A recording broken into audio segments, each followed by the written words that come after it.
Found the learning experience for all the fun.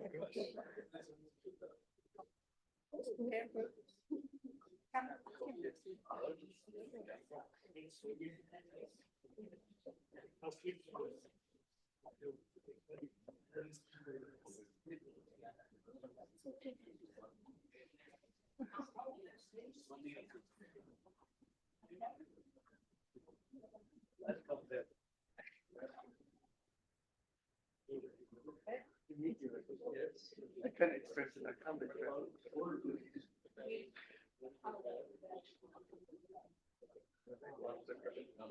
Yeah, it's fun. That's a big one. Yeah.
A very good morning to our distinguished guests, dignitaries, colleagues, partners, and the participants. I'm Sandhya Haribal, Senior Program Manager at CDD India, and I shall be your host for today. I would like to extend a warm welcome to all of you to this International Conference on Nature-Based Solutions for Water Circularity and Sustainability, organized by CDD India and the Divecha Center for Climate Change, ISC Bangalore. It is indeed a very interesting and unique event spread over next 2 days, which is the need of the hour, given the challenges that we are facing as a community. I would like to begin with a famous quote by Albert Einstein, who once said, "Look deep into nature and then you'll understand everything better." By observing the intricate relationships between various elements of nature, we can learn valuable lessons about balance, resilience, and adaptation, which could help in solving many problems that we are facing today. We are at a critical flux now, where we seem to have failed to understand and appreciate the interconnectedness of life and the planet. Hence, breaking the natural cycle and landing in a situation of water scarcity on one side and flooding on the other side. The other component of challenge that we are speaking a lot about today is the deep-rooted pollution, which continues to make the existing water sources not just unreliable, but also unuseful. This event was conceived as a global congregation of experts and practitioners to address the most critical challenges of water scarcity and environmental degradation, which is not only impacting our health, but also our economy. The idea was to create a safe and exclusive platform for collaboration and knowledge sharing amongst policymakers, researchers, industry leaders, and practitioners to find innovative ways to promote nature-based solutions across our cities and villages. Hence, what could be a better place than IISc, one of India's premier institute and leader in science and technology. The event is supported by HSBC and Wipro Foundation with knowledge development support by the Gates Foundation. So if you glance around the room, you will be able to see a very interesting representation, not just from the administration, but also service providers, advisors, educators, and community level functionaries. I therefore welcome all of you to immerse yourself completely for the next 2 days into learning and collaborating, into thinking of simple solutions to the problems that each one of you is trying to address through your own body of work. Now I'd like to give a brief introduction about the summit and explain what are the components. The event is spread across 2 days with different thematic sessions. Each thematic session is further broken into 2 parts. So it will be moderated by stalwarts of the respective sectors. The first part would include presentations by national and international speakers, which will then be followed by a moderated panel discussion amongst representatives from different stakeholders. For this, we have representation from government departments, corporate representatives, researchers, donor agencies, practitioners, and academicians. We shall commence the day with the first session today on nature-based and eco-centric approach to used water management to understand the current practices and possible solutions to managing our used water in an environmentally sustainable manner. The second session, post-lunch, will focus on huge challenges faced by many cities today, which is urban flooding, linked to stormwater management by using nature-based and ecologically informed strategy. The day 2 begins with the first session on roadmap towards sustainable management of groundwater resources, which will delve into various challenges we face with this diminishing resource and learn some simple ways to better plan and manage our groundwater efficiently.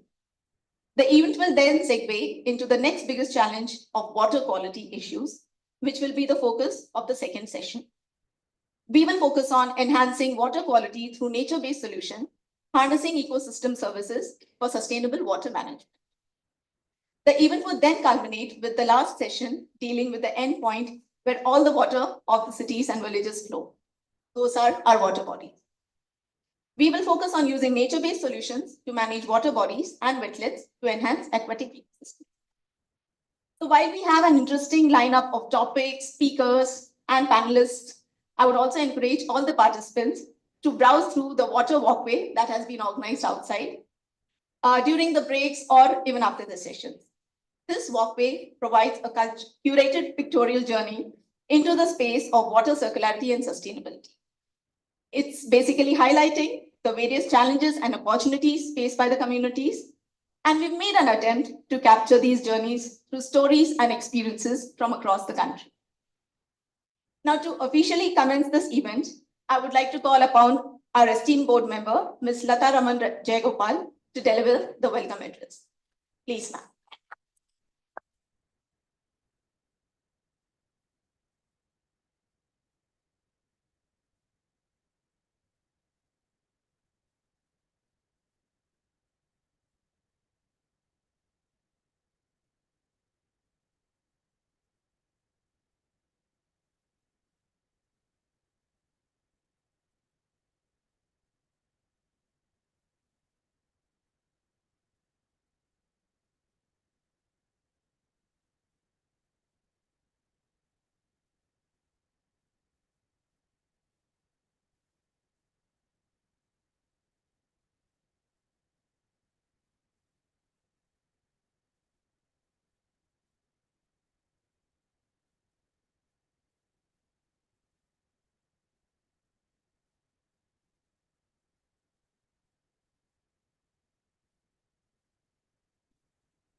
Very good morning to you all. I feel very honored and very happy to be with you all here to participate in the international conference on NBS for water circularity and sustainability. Harsh had asked me, can you trace the journey of CDD? So for us at CDD, I think it's been a more than 3-decade journey. It all started way back in early 90s, maybe 93, 94, as a group of friends from different parts of the country. It included architects, planners, people working in the social sector. And I always say that it was a pre-Google days. So there was nothing like emails or anything at that time. So our glue was actually 10C Batons, who was Center for Scientific Research in Auroville. And that common concern was, this was a time when there was hardly any knowledge available. And that time, as I said, it was the only information that we could get was from books, from physical libraries and all that. And the common concerns was like, what do you do about wastewater? What do you do about solid waste? Hardly any city or, probably, except for probably the big metros, part of big metros, there was nothing like even a sewage treatment system that was prevalent. And everything that we learned in colleges, in our institutes, had to do with systems that were being done or developed in the West, which often are much more expensive and much more impractical in many ways to do in our country. And therefore, we had the issue even at that time of pollution of water bodies, etc. So we were all in our own ways trying to see how we could work. So there were the initial aquatic weeds lagooning, as it was called, using natural.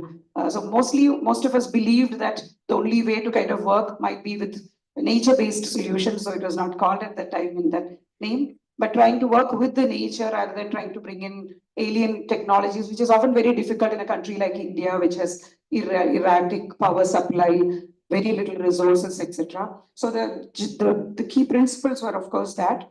And little experiments on various things like root zone systems, aquatic weeds lagooning, anaerobic systems, etc., which continued. And in a way, it was like exchange of information. And it was I think it was in the late 1990s when Ludwig Sasse from Germany supported by Boda, brought out this book called, at that time it was called as Loam Watts, which later came to be known as DWATS, Low Maintenance Wastewater Treatment Systems, which later became Decentralized Wastewater Treatment System. In a way, it was like an encyclopedia or like a Bible for most of us who are kind of trying to work, because it is still, I would think, that one of the best books which so simply and clearly explains how one could approach decentralized wastewater treatment systems for designers, practitioners, decision makers, etc. And this kind of triggered off and more activities into the network. So slowly we became a group of about 20 or 25 individuals, organizations who all wanted to kind of work on this technological approach at that time. The other person who kind of brought this whole thing together was Pedro Kramer. I miss him today, from Boda again, who kind of putting so much energy into the network. So the first, I think about 7 or 8 years, from 94 to probably 2001 or something, we were all working in different parts of the country, trying to develop the first DWAT systems for various kind of scales and various kind of wastewaters. By 2001, I think we would have built probably 40, 50 systems in different parts. And we realized that the system has so much, the approach, we never called it as one technology, we called it as an approach even at that time, had so much potential and so much relevance in the country that we felt that it would be good to kind of put our knowledge and our efforts together. And that was the seed of the idea of CDD way back in 2001, when we all met informally, incidentally, in Bangalore. By 2005, it was registered as not-for-profit. And then on, I think it's been for the initial few years, it was Pedro who kind of guided the whole thing, mentored experts in the sector today, including Rajesh and Sushmita, I can see. And for all of us, so many of us within this group, I can see Andrea, Stefan, I'm missing Pedro, all of us, it was a joint learning experience, I would say. And we built some beautiful systems for various kind of sectors. We have Nyanraj here, who built Aravind Eye Hospital, which were the DWATs in Aravind Eye Hospital, which was the Tennessee used to call it as the Rolls Royce of DWATs at the time, because it just up to the thing, it was a 3 lakh liter treatment system, which was inaugurated by the then president, Dr. APJ Abdul Kalam, which was a big thrust for all of us. So the journey went on. We slowly, once a basic approach to the systems was clear, we branched out from individual systems to bigger cluster level system, community-based water management, moving on to city level sanitation mapping, and people like Bala and Soumya and all joined. We got into city-based sanitation solutions. Those were the times when also the government also started recognizing the importance of decentralized approaches to waste management, both in the liquid waste as well as solid waste management system. But I would say, and then we grew from basics to an organization of about 25 people or something like that. But I would say it was in 2013-14 that we took a quantum leap. Sakshi's here. I think BMGF was kind of pumped in the trust and the support that BMGF gave us, took CDD to the next level. So today, I think CDD is an organization with more than 70 young, brilliant professionals in all sectors. We have been fortunate to be working with many of the state governments in the country. We work with, and also, so BMGF Boda, there's also been a lot of support from corporate social responsibility projects. So in a way, it has helped us to kind of consolidate the knowledge, spread into other sectors, including water body rejuvenation, water security, climate resilience, solid waste management, etc., over the years. And that's probably the context where we are standing today. And we have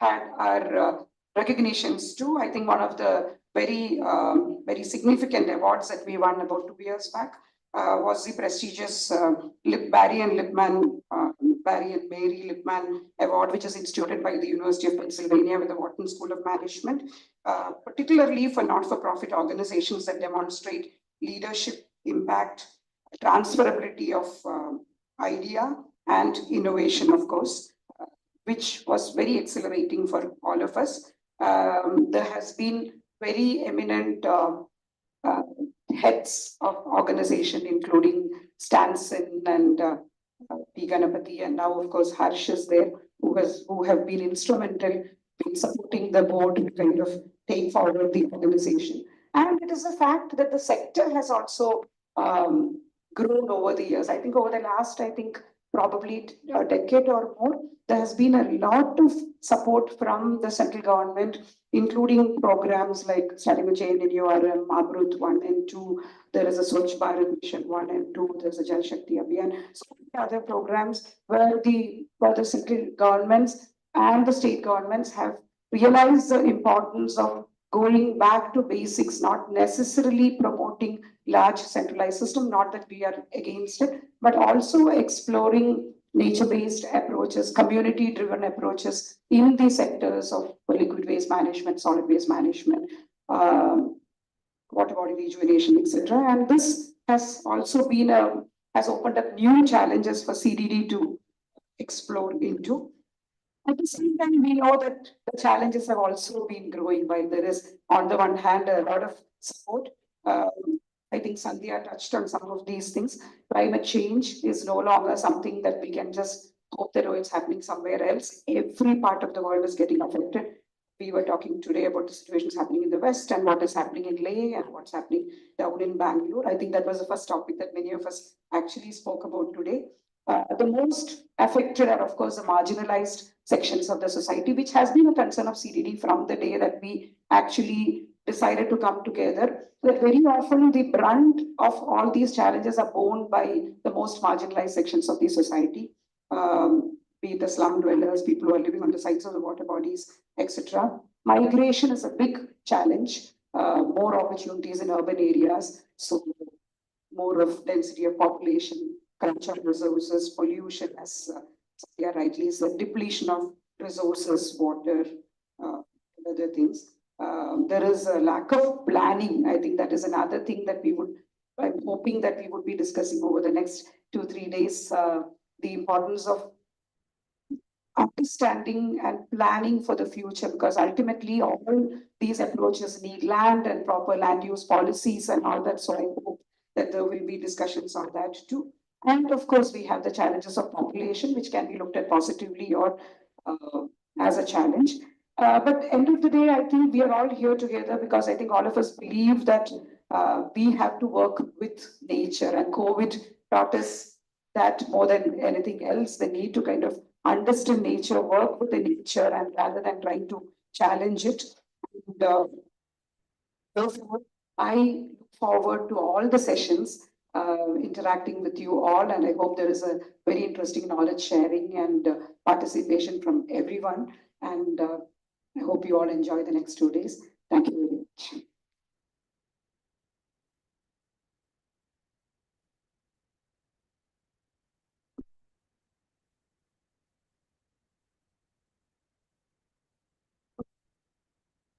Thank you, ma'am, for the welcome. Now, may I call upon our CEO, Mr. Harshvardhan, for setting the context of this conference and speak about the landscape of NBS in the Global South. Over to you.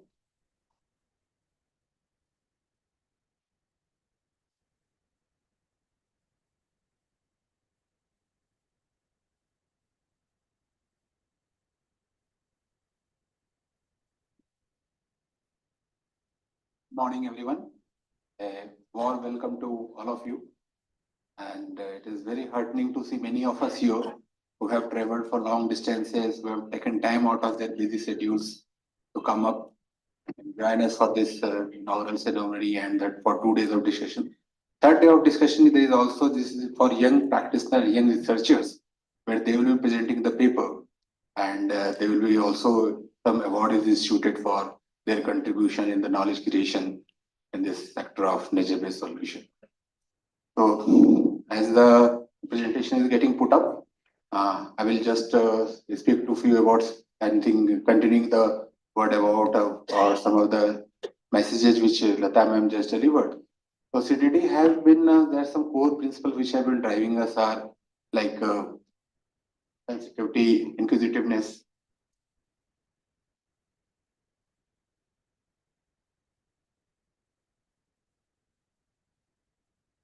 and knowledge creation, knowledge sharing for the betterment of all. So without taking too much time, I will just, because I know that next 2 days are going to be very hectic and we might run short of time. So I will not take too much of your time. I will just start with my discussion. So nature-based solutions have been, in very recent in the last 1 decade, there is a lot of talk about nature-based solutions. Since 2015-16 and the finalization of SDG goals, they were seen more of an instrument which could deliver multiple SDG benefits. And their utility, the low-cost maintenance systems, their multifarious benefits which we can derive from them were much in news. However, there was also much, and if you see,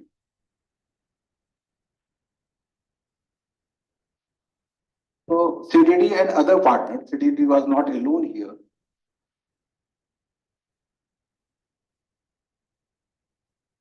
In different parts of India and South Asia, we have shown some of the examples which are there, which are working at present in the ground. This is only from South Asia, but NDRs is here and many other partners are here who have done a lot of work in Africa also.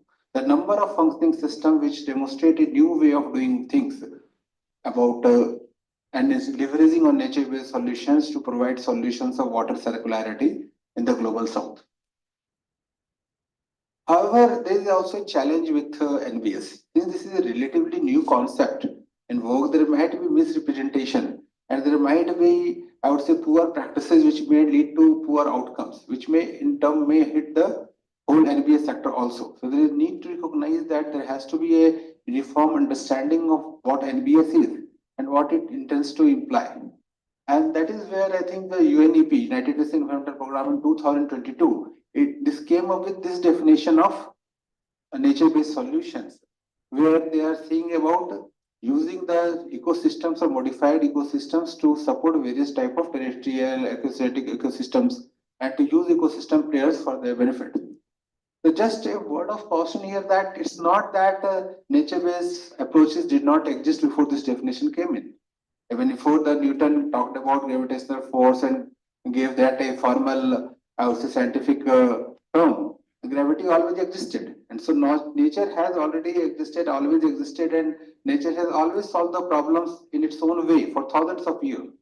What nature-based solution does is that it gives a formal recognition to those values which underlie those approaches.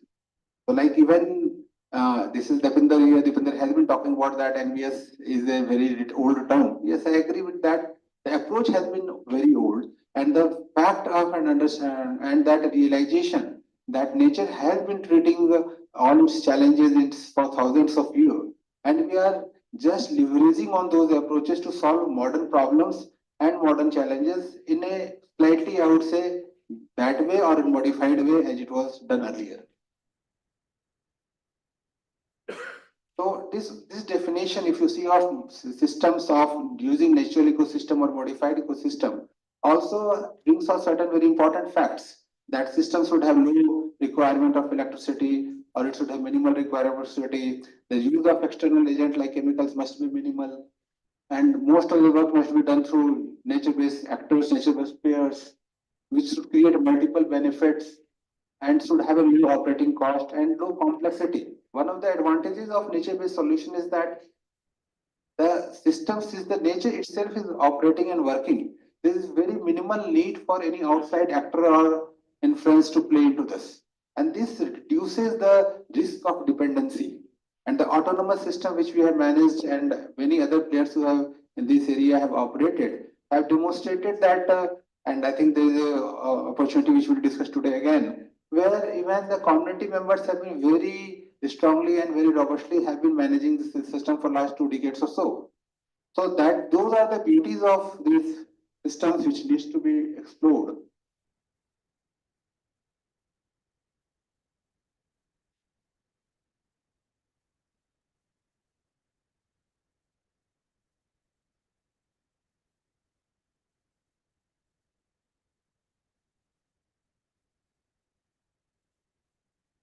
So people in economics generally talk about externalities. The externalities are the costs which are being borne by the stakeholders.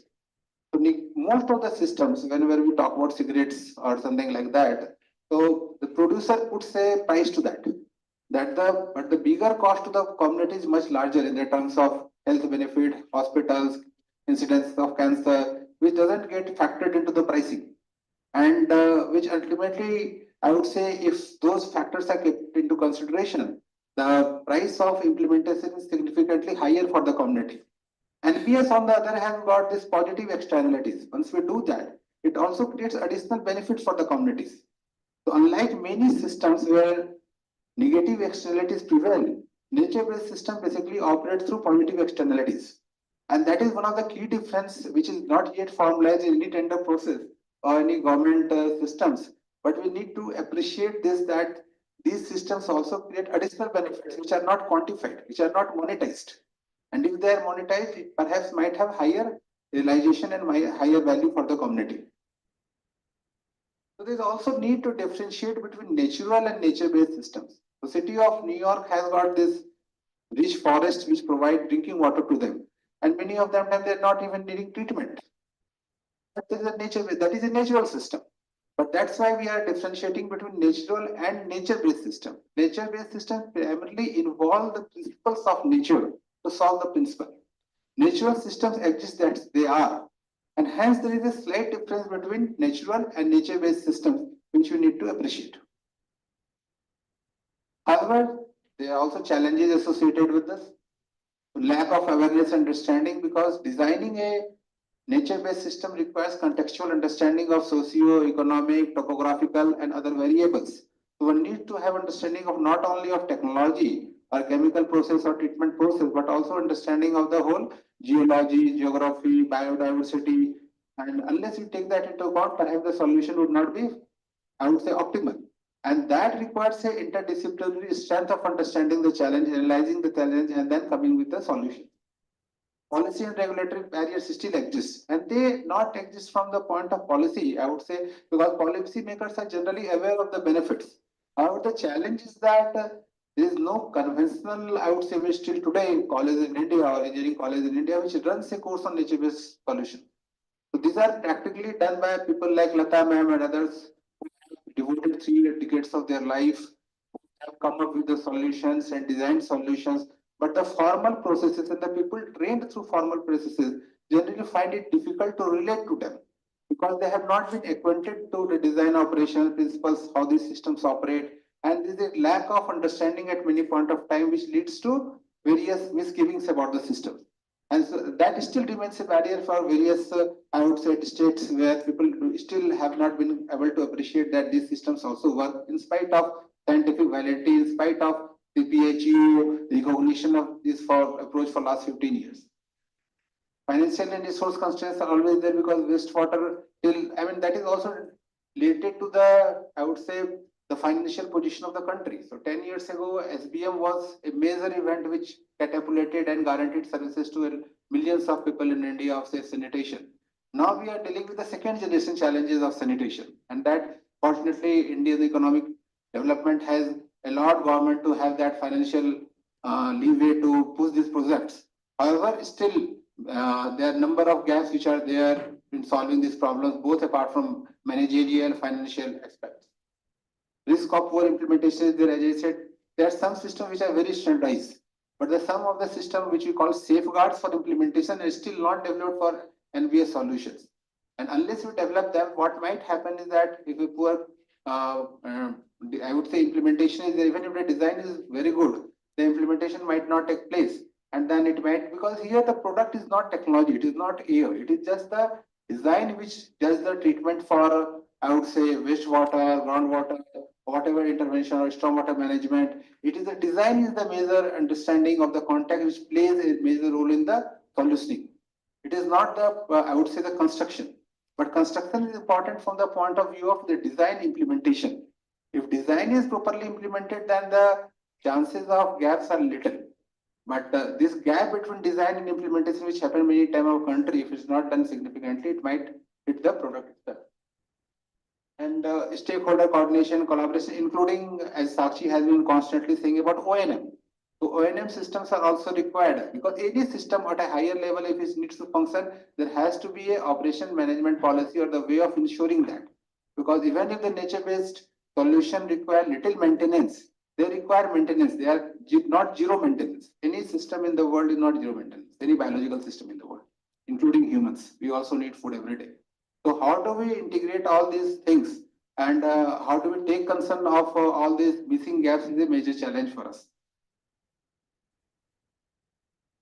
So objective of this NPS discussion when we started formulating and having discussions around this was to deepen discussions around these things, these approaches, which is at present sometimes they have been in emerging hot topics in the development sector, in other publications, in donor agencies, but how to go about that, how to implement these things on the ground, what are their utilities in different contexts, all those things need to be discussed, debated and finalized.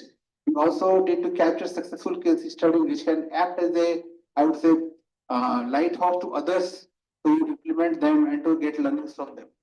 And discuss the key constraints also, that what is preventing this to happening. Because unless we have those introspection, it is not going to lay a way or finalize our way for forward future. And voicing dissent is the most important thing, because this approach is there for last 3 decades or more. But even then, unless we recognize the dissent, we understand that there is the opportunity for self-introspection, the opportunities for growth, the gaps there. Unless we recognize and introspective through dissent, I think the path for future would not be very successful. It's always better to voice dissent, understand, and I think this platform, we should not only celebrate about the benefits of NPS, but also point out the gaps which are there. Because unless we identify those gaps, unless we work towards them, the tool which we feel is maybe of huge benefit to community might not deliver all the intended benefits. The idea is to have dissent, have discussion about that, identify the gaps that will lead to finalize the research agenda for future, and then finally collaboratively we can decide how we should go in the future. So this is the basic objective of this workshop. And again, I welcome all of you here to have the enriching discussion, dissent, and also point out case studies, provide the audience with your information, your expertise on how we can go ahead on this path. Thank you.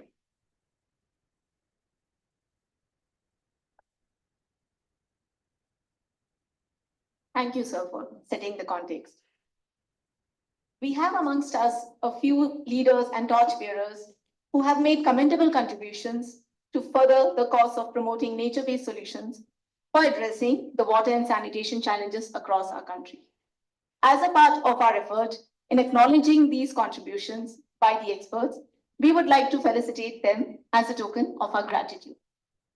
To do the honors, may I request Shri B.K. Chaurasiya ji to please join us on the stage to hand over the Felicitation Award to our first recipient, Shri Israel Gnanraj. Gnanraj sir, please, you would also be requested to join us on the stage. Shri Israel Gnanraj is the Managing Director, Design Collaborative Private Limited, and founding member of CDD India. He is a strong advocate of sustainable and people-centered design and is dedicated to collaborative and sustainable approach to architecture. He has been instrumental in setting up the first largest DWATS in Urban Eye Hospital, which was set up 20 years back and is working excellently. And thanks to this pilot example, every Urban Eye Hospital now has a DWATS in bed. Thank you so much, sir, for being our guide.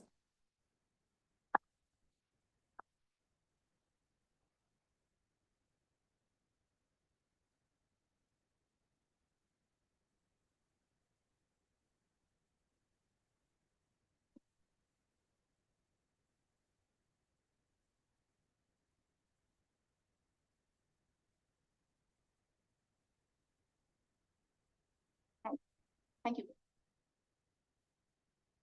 Thank you.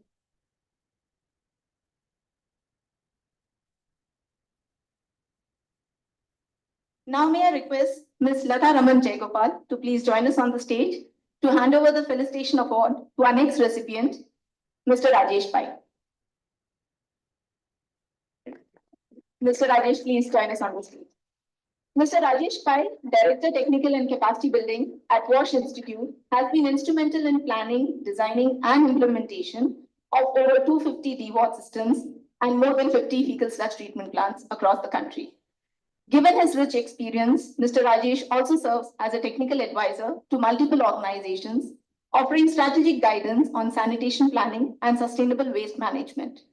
Thank you, Rajesh, for being one of the most effective trainers we have known till date, and for converting your practical experience into easy to follow learning steps. Thank you so much.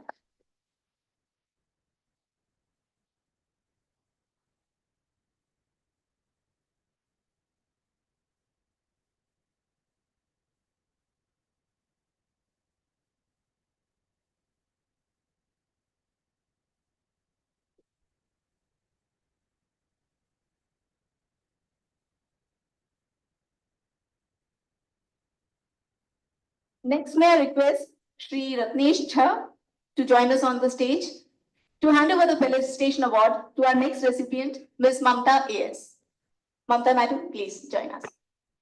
Ms. Mamta A.S., Assistant Executive Engineer in Department of Municipal Administration, has worked across various towns and cities in Karnataka. Being a representative of the administration, but with a background in engineering, she has very well understood the needs of the communities and can help in converting our policies into action on ground. Her key achievements include supporting in the setting up of the first fecal sludge treatment plant in Devanhalli, and we should commend the courage that was a new concept, but ma'am, you were there to support us throughout. Please join me in welcoming ma'am on the stage and receiving this award on our behalf. Thank you, ma'am, for being our role model.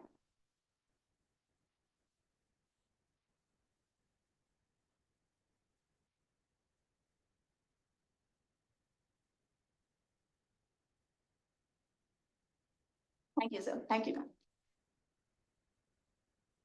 Finally, may I request Shri Joydeep Gupta ji to join us on the stage to hand over the Felicitation Award to our final recipient, Mr. Rajkumar.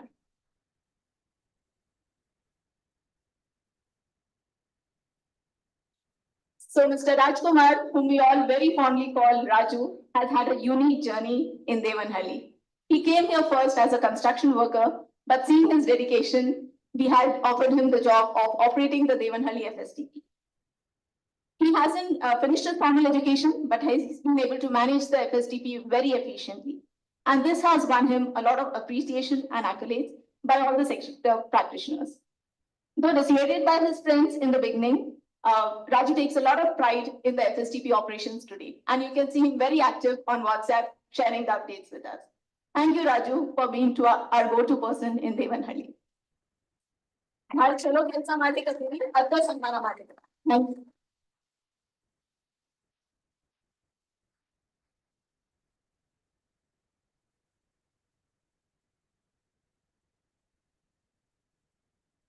Thank you, Raju. Thank you, sir.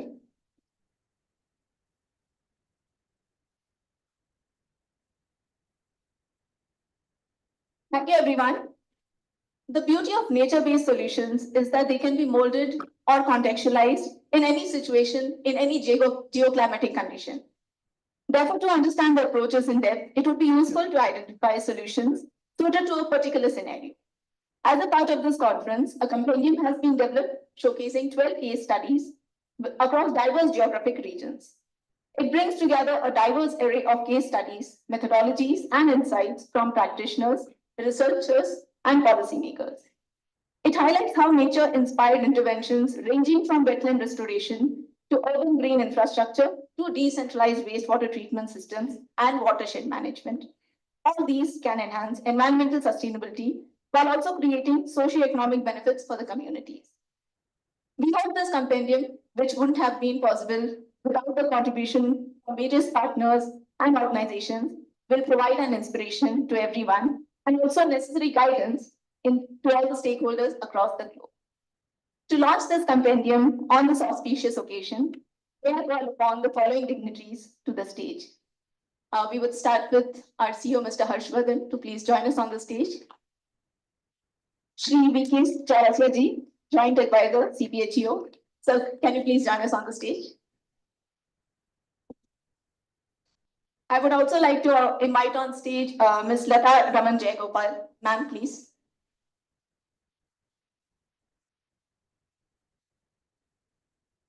Mr. Andreas Schmidt, can you please join us on the stage to do the honors? Ms. Sakshi Gudwani, we would like to have you also on the stage, please. Ms. Natasha Patel, can you please join us?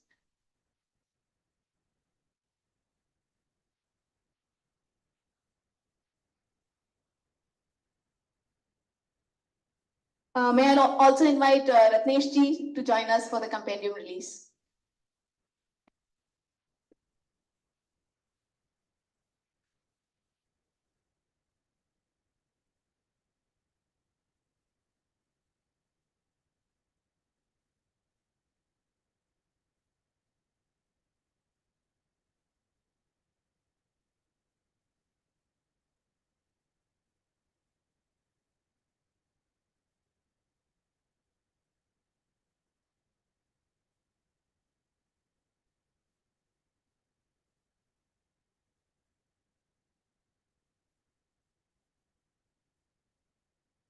Thank you. Thank you, everyone.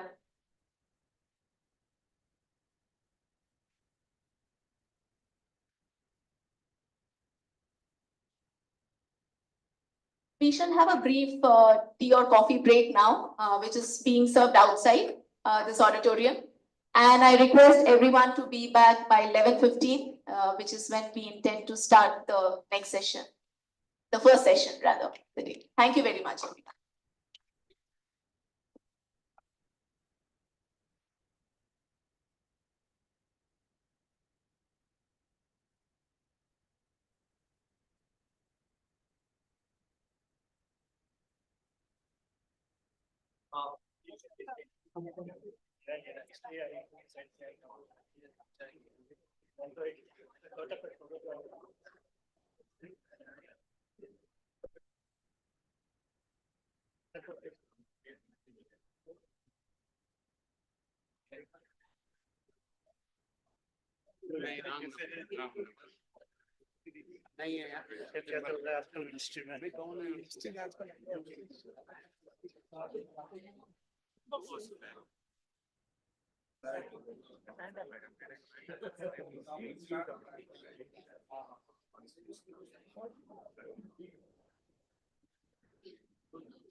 Sir, ಈಗ panel discussion.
Okay.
organizational development.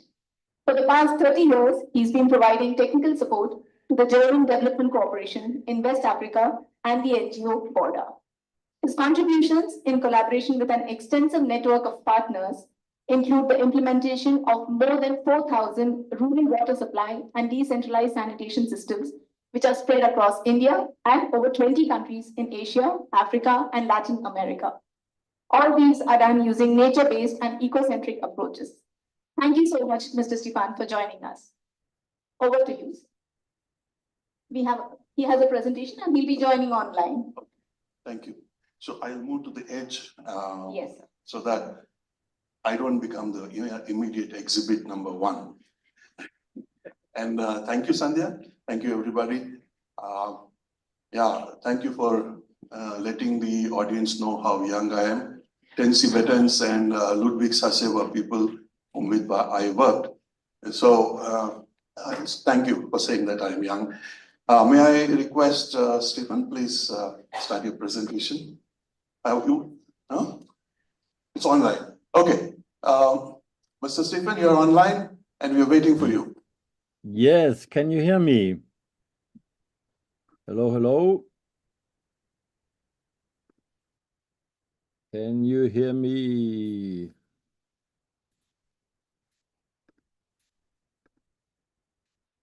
Hello, hello. Can you hear me well? Good morning. Please unmute yourself. From my end, it's unmuted. Okay, Can now you hear me? You're audible. Thank you. Go ahead. Wonderful. So sad not to be with you in Bangalore right now. What a moment. Wow. So it's early in the morning. Unfortunately, I could not come, but thank you for having me. And I would like to go directly into the story I want to share. So the first question is really, what is the background of how Border as a partner to CDD went on the journey? I would like to share 3 insights and some reflections on the way forward from this end. So one element I'm already telling you, I think it's time for the Bengaluru water cycle, but let's see. So how it all started, it's energy. In Germany, when the energy oil crisis hit in the 1970s, young people from university became unemployed, specifically those who were architects or engineers, because oil price made the cement price increase, made the concrete more expensive, construction totally failed. People had to find new jobs as taxi drivers. University professors were thinking, okay, what can we do? Is there anything where the know-how can be shared in one or the other way? And then other members of Bremen, the city of Bremen civil society came together, and some shared that in other parts of the world, it's even more there. What you see here is the remainders of a tree in Maharashtra, and behind that hill was once a forest. So a number of specialists, architects, engineers, students, university professors, and people from public service came together, and one member had experienced first trials of biogas plants in India and thought, can't we work a little deeper into that opportunity of using renewable energy to ignite development processes as an opportunity, empowering people to make their communities more livable. So he shared some of the very first experiences from Maharashtra, and so it went on. After the Second World War, energy was in crisis in Germany, and some of the agricultural tractors were run on biogas. So biogas production was known, and a team came together, funds were mobilized. On the top right, you can see Yashubhai Patel, the inventor of the Gobar gas plant from Mumbai area, and Ludwig Sase, famously named a few times before. They are, as you may see, I don't know the clarity of the pictures over there with transmission, but they are in China. So experiences with biogas were clearly in India, in China, a little bit after Second World War in Germany. And research teams went to travel to the different parts of the world in order to find out how cow dung, how organic waste could be used in order to provide households with a non-conventional energy, a renewable energy. Top left, training on that. On the down right, you see even community toilets during that time discharging into a spherical digester in the center for biogas production. In 1979 already, a first international biogas conference with 50 experts from 20 countries was brought together in Bremen, Germany. Why not in India? The idea was to not let this renewable energy technology be marginalized. Bring it to Bremen, bring it home, and let it have a kind of, branding, whether it's the Mercedes star or anything from. This is a topic which is important for anyone in the world, also in Germany. So that was the first start when designs like these slowly found their way into implementation of different sizes, different dimensions, very hands-on, practically drawings on how to build what, the practical implementation in different parts of the world, and the way of connecting during that time were indeed newsletters in printed paper. You can see in the middle that at some time after 15 years, people started wondering also how to maybe treat wastewater through anaerobic technology. And like Lata in the beginning explained, then in the early, let's say 1994 to 1998, this is the output, the product, there was handbook. But for 4 years, there was exchange on more deeply diving into how this experience on anaerobic technology could be used for helping people who are migrating despite nice biogas technologies in big numbers into cities and ending up in deep shit. You know, all these things. So that was the moment when experiences on the left side, a design for wastewater treatment from India, from a toilet system with both anaerobic digestion and afterwards hyacinth ponds. And on the right side, you can see a Chinese system with the biodigester. And then we see already from the 85, since 85, more or less, these designs have been promoted by BRTC in Chengdu, Sichuan province. Anaerobic buffet reactors, anaerobic filters were already known there. So the status of what works and what will work in the absence of energy, what will work in without technical equipment which cannot be intentionally switched off, was shared and collected in the so-called Lombard's status report. Like Lata mentioned, there were some findings, some pilots were implemented and constructed in India, in China.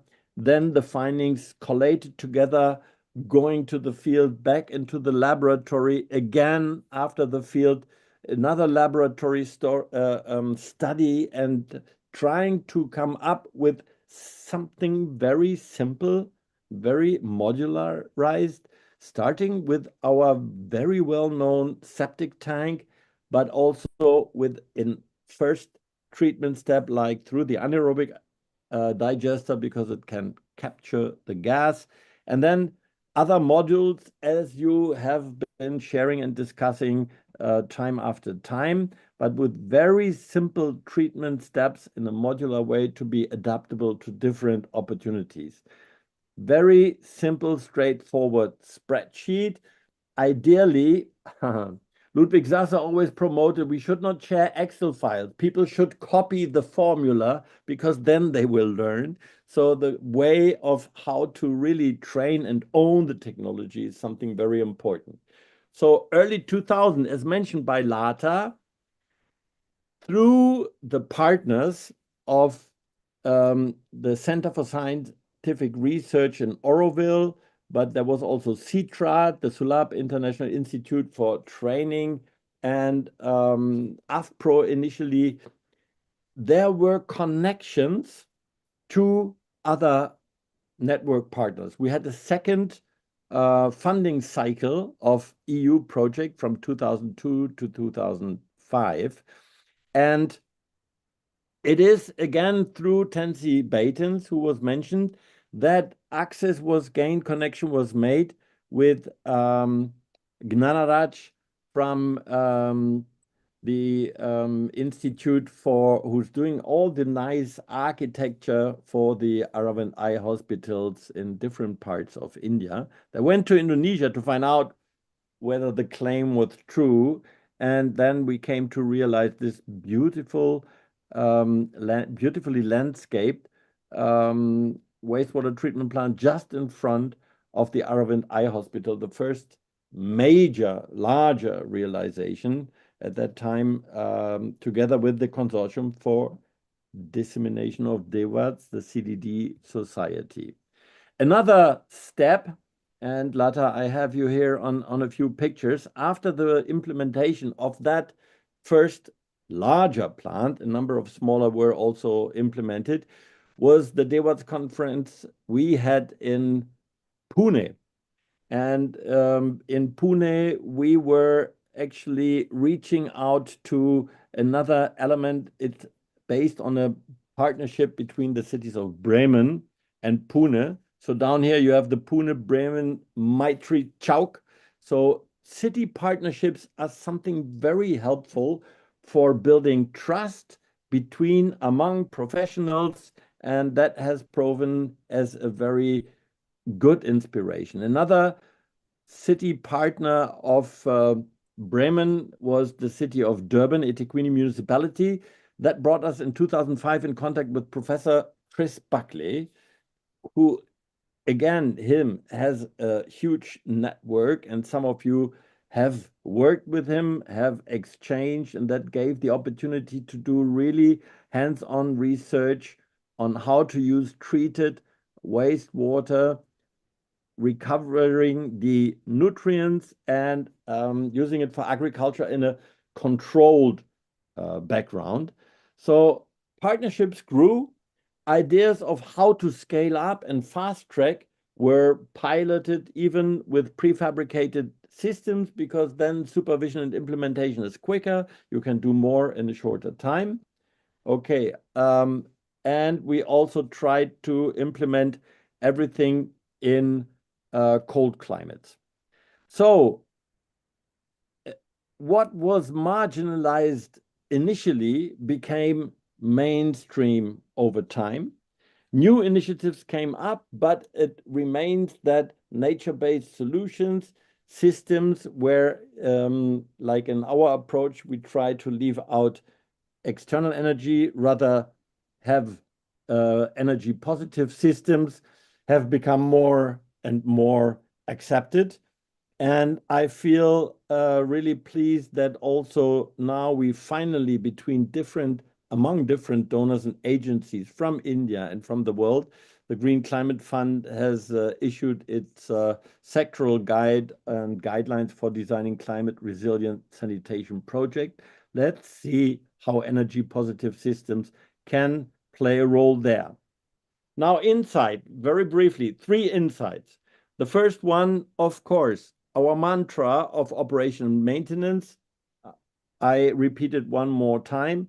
So what we have learned in other parts, even in Germany, is that as treatment plants emerge, try to bring together operators so that they will share their insights, and an engineer may just facilitate. It costs money, it's worthwhile, the investment. Peer learning among operators is very important.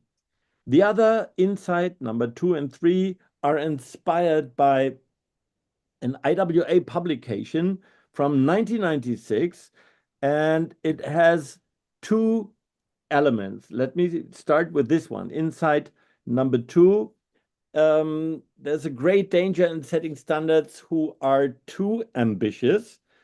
Border and partners, when they started to treat and do something, they were confronted with the fact that discharge might not be 20 milligram BOD in the beginning. And here is then the reality. There's so many systems which have been built who are also not complying. But when you start to do something which is maybe a little bit simpler, then you are getting into risk of being fined. So a phased approach is really something which has not been tried out and which would also be helpful for fecal sludge treatment systems these days, which tend to be underutilized. So what does it mean? You do the design, you do the full design in the beginning, you get your approval, but for the first phase, the first 5 years, you just build the first organic removement module. Because then only when it is built, you will know the qualities and quantities of wastewater you really do get. And then after that time, and during that time, you start monitoring, measuring, going to the laboratory, learn what is coming, is it what you have assumed, and so on. Then you go for your next phase design. Maybe there's a newer technology available. You do the next thing. You learn, you study what is coming, and as you go, both administration, regulators, universities, everybody will learn. And then after 10 years, you have your third treatment stage and you have your full removal of organic load. That would mean that in the beginning, you just have scarce resources which you can invest in a lot of areas and then gradually improve. Now, facilitation of dialogue, of course, a lot has been improved. There are fantastic dialogues on different platforms, but insight number 3 is the next part: monitoring, controlling, regulating. I would like to shed a little bit of experience on this work, which had been supported by the Bill and Melinda Gates Foundation between 2016 and 18. Really more than 300 systems have been looked up. It was very difficult to get information. All those publications are available. Please, let's revisit them. But I feel like this part was fantastic and it's missing to allow everyone to discuss on equal footing. Now, the way forward, and this is bringing me to the way forward of the Bangalore water cycle. So Bangalore is really not it's not a sit and complain city. A lot of things are moving, have been moved in the past. There's a big population. It generates a lot of GDP every year, but it is totally dependent on that Kaveri River with 4 pipelines. And this kind of overview, with great interest, I was inspired by Vishwanath, who has been sharing this story before. So in fact, through rainwater harvesting, managing demand, and reusing more of the treated wastewater, all our boxes are ticked, and a city which sometimes also is facing, and is in the newspapers for facing crisis, can be self-reliant and thriving even with a higher population. I was inspired by these 3 examples of the Yelahanka natural gas and power plant, upgrading wastewater treatment, investing there, and is fully autonomous, not depending on the municipal water supply. Bharat Electronics, similar reuse of wastewater. Railwheel factory with extensive rainwater harvesting and rejuvenating shallow aquifers. These are fantastic examples.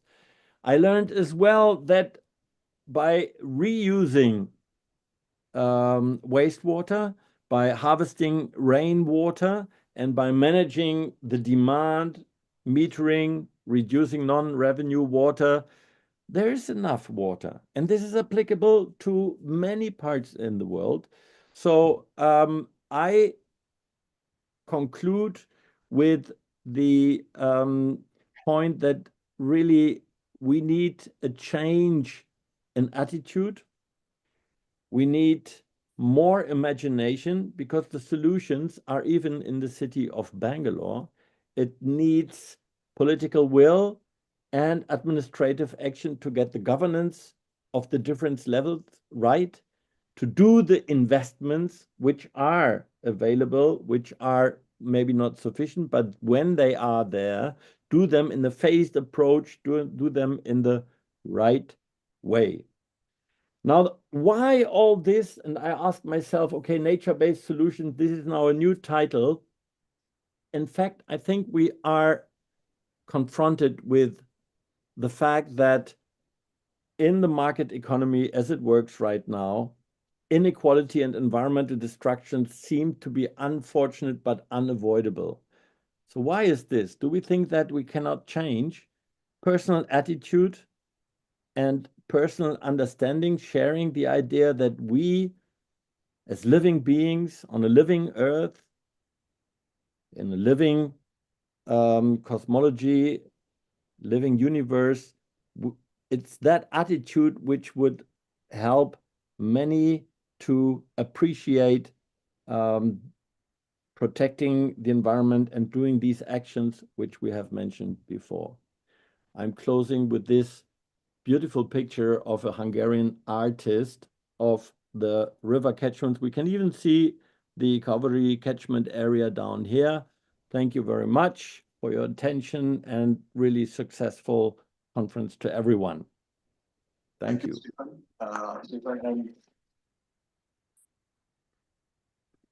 I hope you heard the applause. Thank you for keeping time. Please stay on, because we decided to have all the questions together, because quite often questions are repeatable or repeated. So please stay online. In about the next 30 minutes, we'll come back to you. Thank you. Thank you, Mr. Stefan, for taking us through that fascinating journey. It does give me a lot of pride to know that I'm part of something so beautiful. Now may I call upon our next speaker, Mr. Andreas Schmidt, co-founder, managing director, Urban Waters, to join us and continue with his presentation. Mr. Andreas is a seasoned environmental engineer with over 25 years of international experience in urban water management, decentralized sanitation, and nature-based solutions. He specializes in designing and implementing innovative wastewater treatment systems that integrate ecological processes to enhance sustainability and resilience.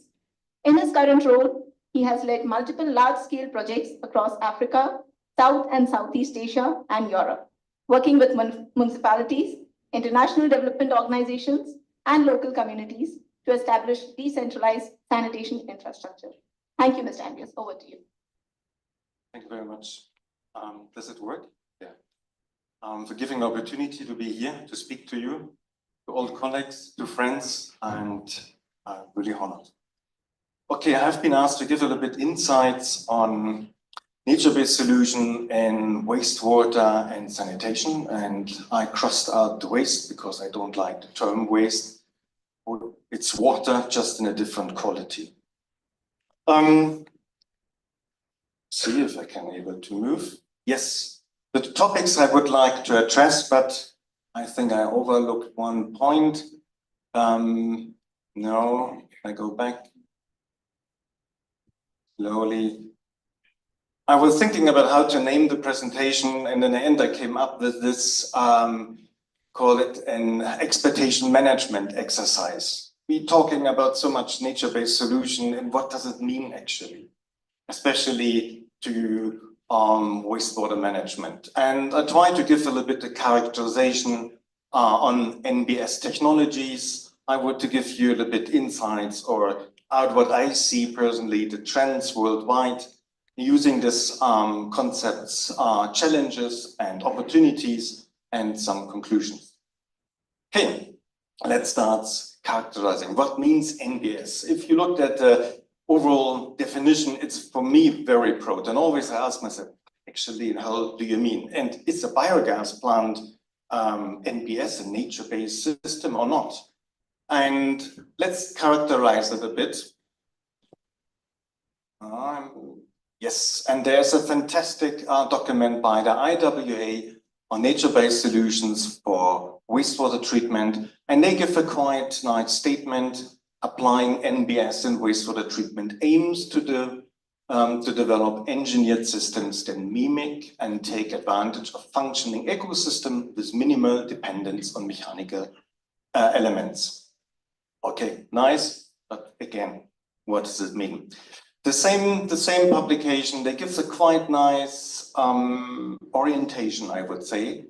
What is nature-based solution? And they differentiate between water-based systems like ponds, surface wetlands, and substrate-based systems, where are sludge drying beds, or they said even building-based systems, maybe an ABR, a biogas plant belongs to it, and they're also allowing hybrid staged systems. So I'm a practitioner, I am a designer. Again, for me, it's still not that happy with these terms, and I looked a bit what describes actually for me nature-based technologies, and then I start looking in the current treatment process, what describes it, and I found we have multiple interlinked national processes, which are mechanical, biological, even thermodynamical processes taking place all the same time. That gives us in the end a quite self-striving and self-regulating process. That means we don't need artificial energy, air, whatever to drive the process. It somehow takes by itself. But on the other hand, it also gives us limited control over the process. And this has quite a practical implication. I will come later.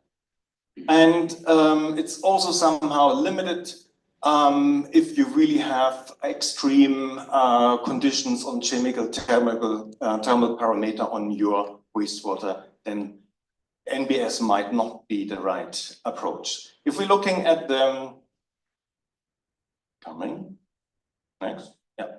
infrastructure design, then definitely we can build this material and skills locally available, a big problem. And if we look carefully and design it nicely, it had multiple social and economical functions. And from the OMM point of view, I'm speaking faster than that. No active control actually required. We say a little bit hands-off, fiddling around with an NBS system, but take care about the physical infrastructure. So what does it mean on the other hand on the practical implementations? Just find the pointer. Where I can use the pointer. Right? No. Okay, I just continue. The practical implementation in green. So because of this multifunction, we can treat many wastewater parameters, which is brilliant. We have limited process control, pro and cons. We have relatively long start-up time, but a very stable treatment process. Our system usually takes time and needs space. But on the other hand, they reward us with low operation requirements. And what we need for designing is quite an interdisciplinary thinking and skills.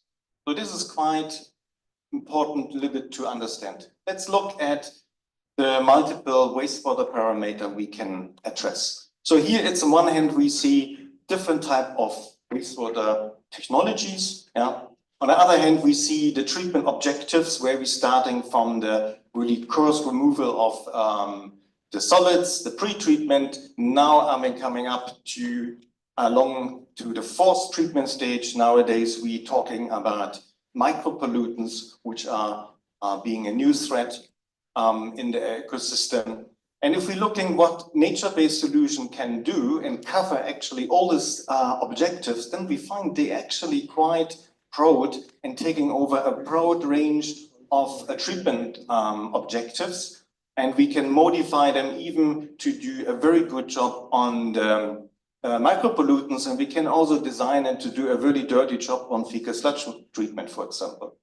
Other technologies not giving us this kind of broad flexibility. So on this multiple wastewater parameter, the reason is we have so many different processes taking place in our huge reactors, and often we can hardly describe them. But in the end, this is the reason why we can treat so many parameters. It gives us also a broad range of applications. They give a high process stability, but also quite a limit on process design and control. And some of the technologies, they also need a little bit more startup time that we need practically to consider. Next. Okay, so always I say limited process design and control we have over the design and control. We need to acknowledge that NBS water treating system with multiple interlinked and self-regulating natural process can hardly be described in this stoichiometry and the thermodynamic modules. So I'm a process engineer. It's much easier to have a really chemical process, a thermal process. I can really calculate and I get the results on the ground. If I have nature-based solutions, it's actually not that easy. But what we do as practitioners, we rather are looking at empirical data and design principles and ensure that the physical structure supports the principles. That means, on the other hand, we need empirical data. And empirical data are often context specific. And they have more meaning if we have long-term data. So often we get effluent, yes, monitoring data just from the effluent. But I'm asking, okay, can you show me from the last 5 years what goes in, what comes out? How much water, what is the COD pollution? So that we really can do a process calculation. And often this data are missing for NBS solutions. And there's really a demand for long-term and context-specific operation data. Because you get only your anticipated performance you all desire for if you have the right design principles such as pollution loading rates, hydraulic loading rates, hydraulic retention times, but they always depending on other parameters like climate condition, vegetation species, inflow characteristics, and treatment objectives. And once you have this right, then you need to take care about the physical structure. So often I see wetlands where the distribution system is not working. Yeah, how can you expect you good at performance? Also the right filter material if you have constructed wetlands. Only if you keep all this, then you will have quite a good performance. And this looks simple and easy. In the practical implication, I see quite a lot of challenges. So let's look a little bit at economics.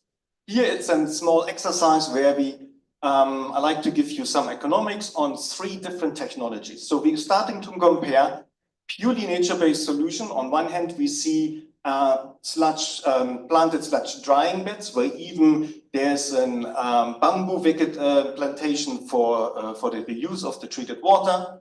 Then we got a hybrid system, and the end we got the high-tech, the omniprocessor, a purely thermal process. So let's compare them. Let's compare 3 technologies with different sizes. So we got 10, 25, 50, and 100 kiloliter per day. This is data from a case study provided by CDD. Thank you very much. Let's look at, it was too fast. First, at the CapEx. CapEx, land cost plus construction cost for 3 technologies and different scales. So we see clearly our green technology is shooting up if it becomes bigger, because the land price, you see, land cost for the NBS system is around more than 50%, and for the thermal process is 35% in the cases we had, and the land cost is really playing a significant role.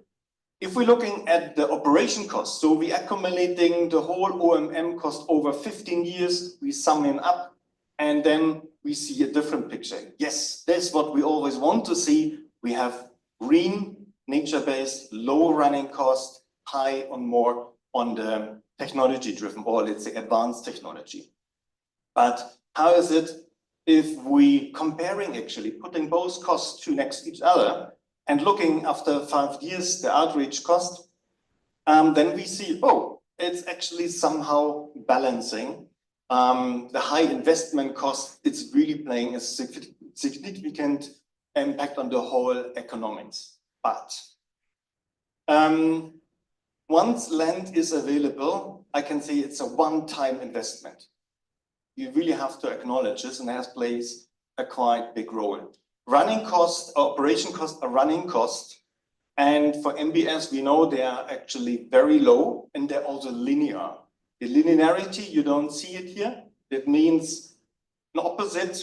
If you have an omniprocessor, after so many years, after 5-7 years, usually the pump system or the burner, whatever, are wired out, you have to replace them. You have periodically, you have high investment cost, while in nature-based solution, it's more linear. For the whole cash flow projection, it's quite important. So let's come up with some trends. Now I'm switching to used water management. Not a trend, but to be continued. This is what Stefan and what also you people, your colleagues have been doing, applying NBS design principles for sustainable sanitation services in low-income community. Then also trend is that NBS supports circular concepts. Maybe I should take off. Someone driving the presentation? Okay, hands off from this one now. Okay, we have here, next please. This is a concept we called Braunschweiger concept in Germany. It's a city with around 200,000 people. We got here in this case 3 circles. It's the water circle, nutrient circle, and we got an energy circle. So the people in Braunschweig producing the wastewater gets in the wastewater treatment plant, gets treated, and then we got, after the treatment plant, we got very huge wetlands for ground infiltration and also final pollution, treatment and discharge in the water body. And in the summertime, up to 70% of the wastewater goes to the farmers, which are surrounding and are part even of the operation association. They also producing, beside other crops, energy plants. The energy plants goes in the biogas plant. Biogas plant produce energy at scale, thousands of cubic meter per day to feed the energy demand in the city. And also they, through this true wide process, they're extracting the phosphate and bringing it to the farmers. Next, please. If we're looking at the city level, if we want to apply circular concept within our city, that was before was outside the city, now inside the city. Also here, NBS can support circular concepts. But if we're having decentralized wastewater management in the municipality or in the city, it requires somehow rethinking of conventional central wastewater management. And this concept is also then fostering, supporting the reuse and saving of water. It also helps for new technology, 5 minutes, and business innovation. It's takes loads from the wastewater treatment plant itself, but it requires much more coordination and urban planning. Here's just a nice illustration actually how a non-discharged building could look like, where through green elements, cooling and greening and water treatment can be achieved. Below, it's the Hamburg water cycle, which has been implemented for more than 2,000 households, gray and black water separation, and also a recycled system. Next, please. Just a short picture. This is how a constructed wetland could look like on the roof. This is a system, 400 square meter in a research center in Leipzig, in Germany. And besides isolation, it treats gray water, it cools the building, has stormwater management function, it brings biodiversity and filters, helps air pollution to be reduced. And we can evaporate 10 to 20 liters per day, which is then equal to 300 to 1000 watts per square meter per hour. So quite also for cooling purposes. Next, please. Then a trend is we're dealing nowadays more and more with micropollutants. And micropollutants, we found out they're really staying long in our ecosystem, affecting our even body and health. And there's a reason why antibiotics has to be reinvented now every 2 years, because the resistance or the adopting the bacteria to the new antibiotics goes so fast because it's already in our ecosystem, our drinking water in our body. So this micropollutants is a threat to our ecosystem, also to reclaiming water for drinking purpose and other purposes, or even for using the biosolids for fertilizer. And here can beside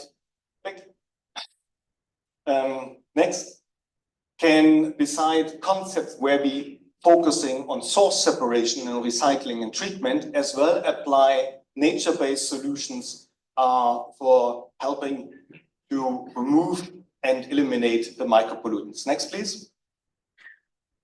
And here's a concept where we're converting using retention soil filter, using them for effluent treatment Okay, we're using constructed wetlands. We enhance them with granulate carbon and have used them for post-treatment of the effluent of conventional wastewater treatment plants. And we are able to have a 90% reduction of the micropollutants. Ibuprofen, for example, you know them, you might take them regularly or whatever. And we can design systems even for high capacities, more than 500 cubic meter an hour. Next, please. Okay, challenge and opportunities, but my time runs somehow. I have to be quick. Challenges, land competition. NBS needs land. Here it's a fecal sludge treatment plant in Bangladesh, in one of the hosting community in the ranger camp. Here the clear decision has been made between a high technology and a low tech and the NBS. Here for the NBS, land was available because just an economic reason. Yeah?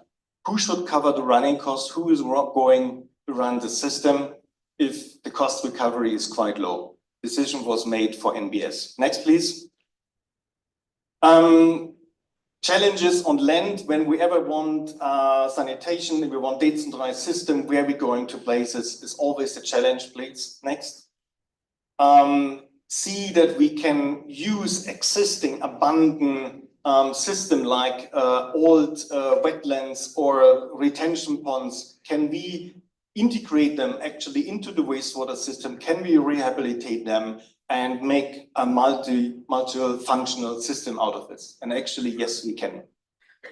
And this continues actually being creative through coordinated urban planning and innovative integration of any NBS in urban areas. They can provide so many multiple functions. So this is all what you see. There are water treating systems. Yeah, this is in Kempai. This is, you know, it's in Bangalore. Over there, it's a very innovative house in Czechoslovakia. It treats water, great water. Even this on the bottom, it's a grey water treatment system. And as well, the small one here, it's a grey water treatment system. So there is many technological option is actually possible. We just need to see where we place it and how we're coordinating it. Next, please. So we know we have all these multiple benefits. And we have public health, flood protection, urban heat. And we have the dream to convert our cities from, this is for example, Kathmandu, and this is a projection of Hamburg, the city of Hamburg, but it doesn't look like this, not yet. the question is, next please, I'm coming to the end. How actually can we give a monetary value? How can we capitalize this multifunction and also use them as a financial instrument? Next, please. It is not the point having comparing nature-based solution against advanced technologies, and it would be the complete wrong concept or question. But however, I personally have observed that NBS is often overestimated, idealistically promoted and developed by funding agency and development agency, completely underestimated by the conventional wastewater engineers, and often applied and driven by experts with non-wastewater background, like urban planners, landscaper, architects, and so on. Next, please. So my conclusion is, it is worth mainstreaming nature-based concepts for water and sanitation, but mainstreaming also requires rethinking conventional wastewater management and urban planning and coordination. We need more innovative financial instruments and good regulatory framework to unfold the potentials. And we need more evidence-based research data, use specific human development strategies, and active engagement of the private sector. Last, NBS have multiple applications, benefits, and it can give us a great opportunity. Thank you very much. Thank you. Thank you very much. Please stay on for the questions, and it makes life difficult for the person sitting in this chair. Please stop. It's a very difficult, very interesting. Go ahead, Sandhya. Thank you so much, Mr. Andreas. It was indeed a pleasure listening on, and you touched upon many important topics. I just wish we could listen to you for hours together. Though we are short of time, so we'll move on to the next presenter. Our third presentation would be by Dr. Nadeem Khalil, Professor, Department of Civil Engineering, Aligarh Muslim University. He holds a PhD from IIT Delhi, MSc in Environmental Engineering, and BSc in Civil Engineering. Has been working over 29 plus years with academia, corporate, and industries in the field of wastewater treatment engineering, solid waste management, EIAs, rejuvenation of water bodies, with special focus on sustainable technologies, advanced and nature-based solutions. He is one of the panel advisors for the National Mission for Clean Ganga and National Lakes Conservation Directorate.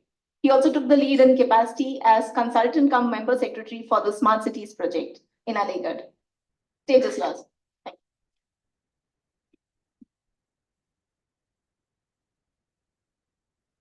Good noon, everyone. So our previous speaker, Andreas, he has made my job simple. Not taking much time, I'll carry forward whatever he has explained in his talk, and as far as the wetlands are concerned. Next, please. So we are all familiar with this state of our water bodies, be it Yamuna, Kali Nadi, Ganges, or any river in the country, so which I feel is very sorrow state. Next.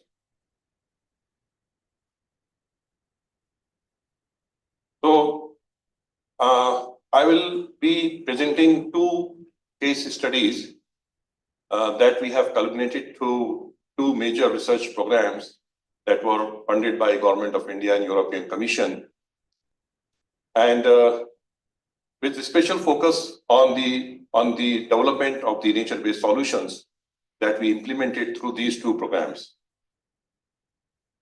What you can see on the screen is the USB reactor, or we can say high-rate systems that were used earlier, like 2000 up to 2010, quite widely in India.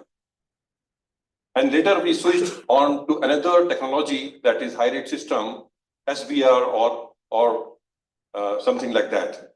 These are all very energy intensive systems, and we can surely use it, as Andreas mentioned, that for urban wastewater management, where we have land constraints, so we can always go for high rate systems. But when we have small towns, villages, rural settings, small communities, where we have energy in scarce, there we have to think nature-based solutions. Next, please. So this is the view of one of the USB treatment plant in Lucknow, which has a capacity of 325 MLD, which was done under the Gomti River Action Plan by Government of India.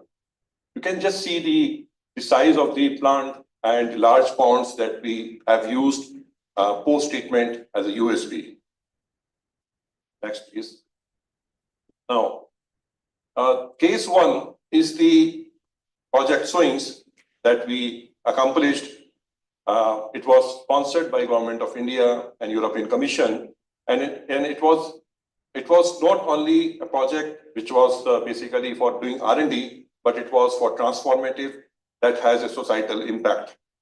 What we have done under the project swings, safeguarding water resources in India with green and sustainable technologies.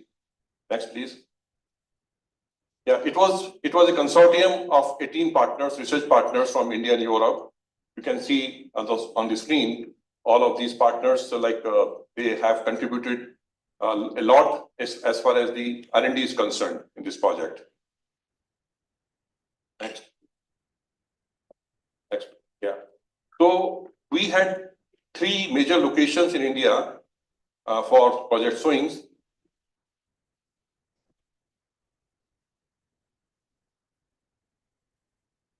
Like the AMU at Aligarh, then Kalyani University in West Bengal, and Indira Gandhi National Tribal University in Amarkantak. These were all our partners.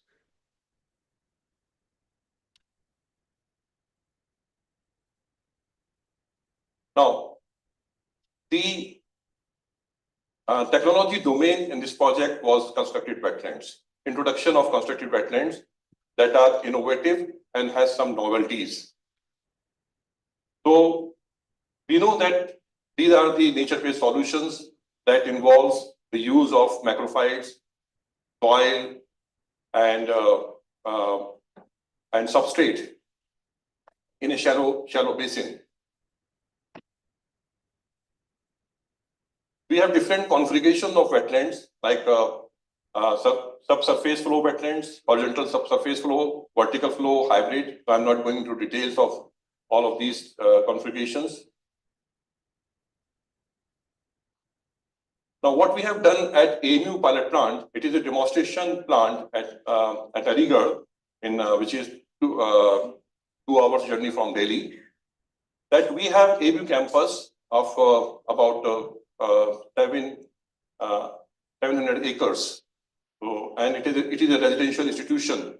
So we have a sewage from AMU campus, and this is the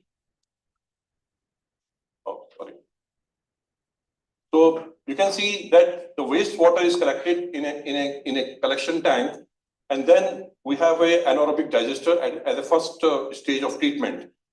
And at AMU at Aligarh, we have designed USB technology as the primary treatment, followed by vertical flow wetlands and horizontal flow. And actually, the whole concept of the mandate was to make the system, to make the whole scheme self-sustainable.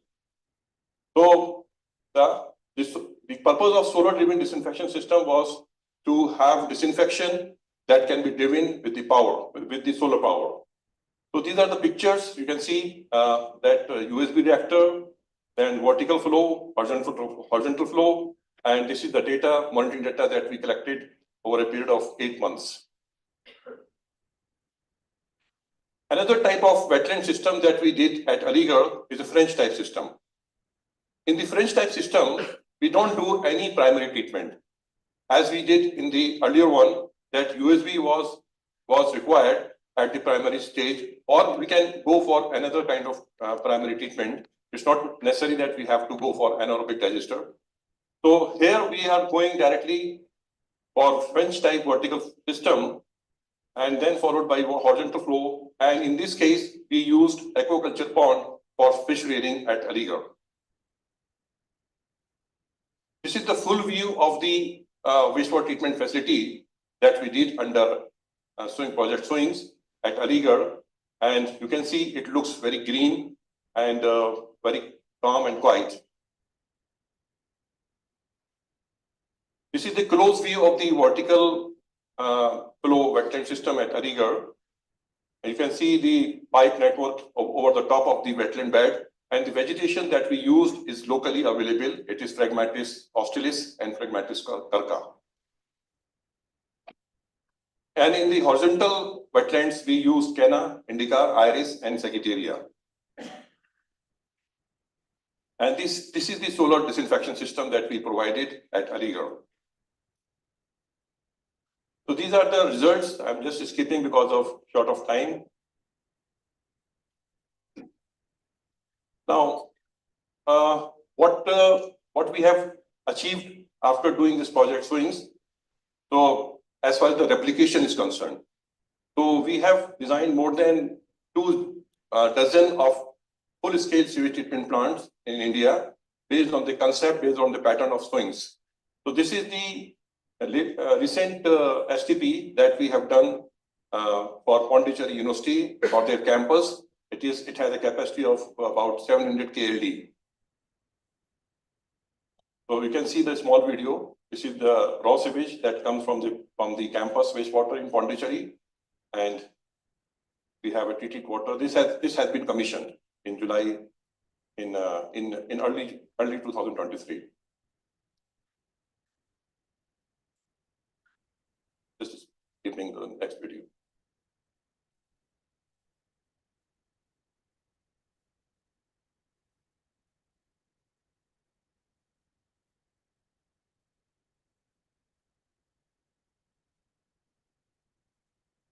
Now, recently, NMCG has come out with a guideline for wetland systems in India. So they have included the swings in one of their chapters as far as the implementation is concerned, design is concerned, monitoring data is concerned. So this is the relevant page of the guideline that has been published by Namami Gange. This is from the magazine of IWA that shows that we have done replication at several places. These are in the table you can see the capacities and the material of construction that we have used in doing these STPs. Now, another project that we are doing at present is Pavitra. It is again supported by Government of India and European Commission, and it has 22 partners. I'm just skipping the scope and objectives. This is the consortium. So we have several partners from Europe, about 6-7 countries, and from India also, IIT Kharagpur, NIRI, IIT Dhanbad, and then Symbiosis University, and many other partners. And very fortunate to see Gundar here, one of the partners from Europe, Boku University, is sitting here. So these are the locations of the pilot plants in India that we are doing under the project swings. So out of all the 14 pilot plants that we are doing in India, 4 are basically based on the nature-based solutions. It's not only the wetlands technology we are doing, we are also doing microalgae for wastewater treatment, then short rotation plantation, and another configuration of the wetlands technology that is French reed bed type system, and also doing reed bed system for fecal sludge. So we have different sites, and these are the pictures of the prototypes that we have done so far. The project is still under implementation. Hopefully by 2025, we'll be in a better position to come out with the results, scientific information, data. Thank you very much.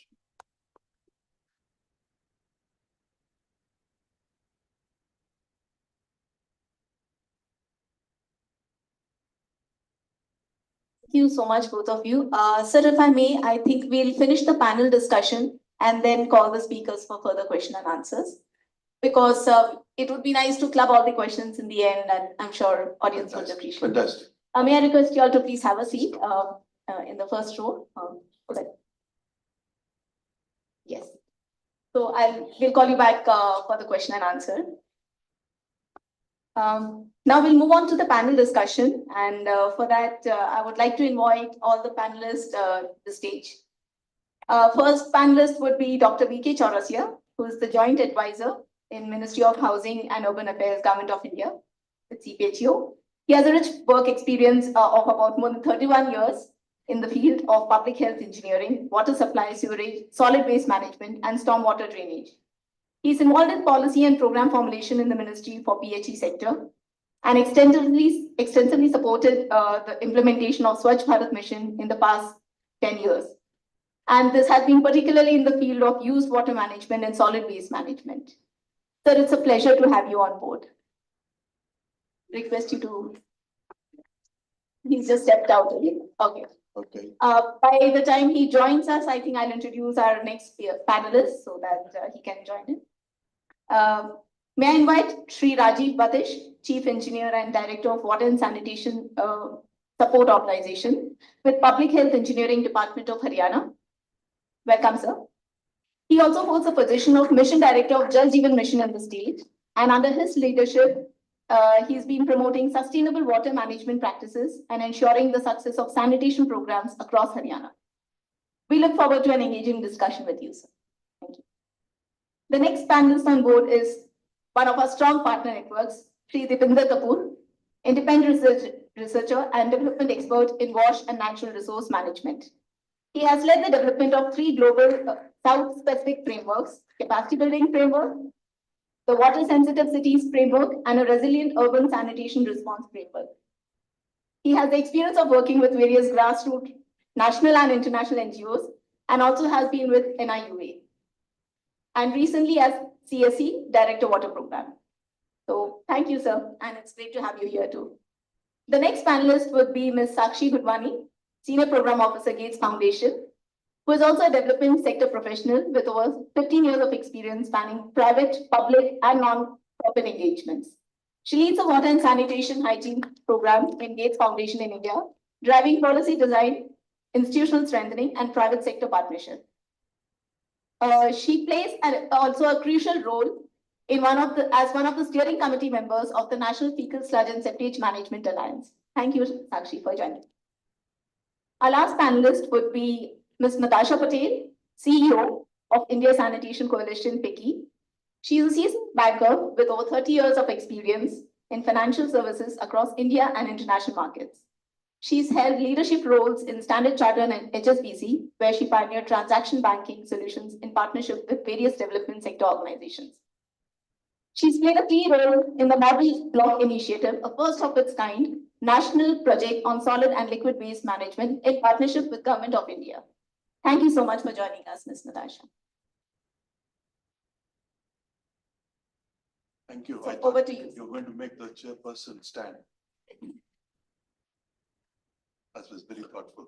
So let's start up. Do we have anything more? No. Okay, we'll wait for Mr. Chaurasia to join. Please come slowly. It's a dangerous step down there.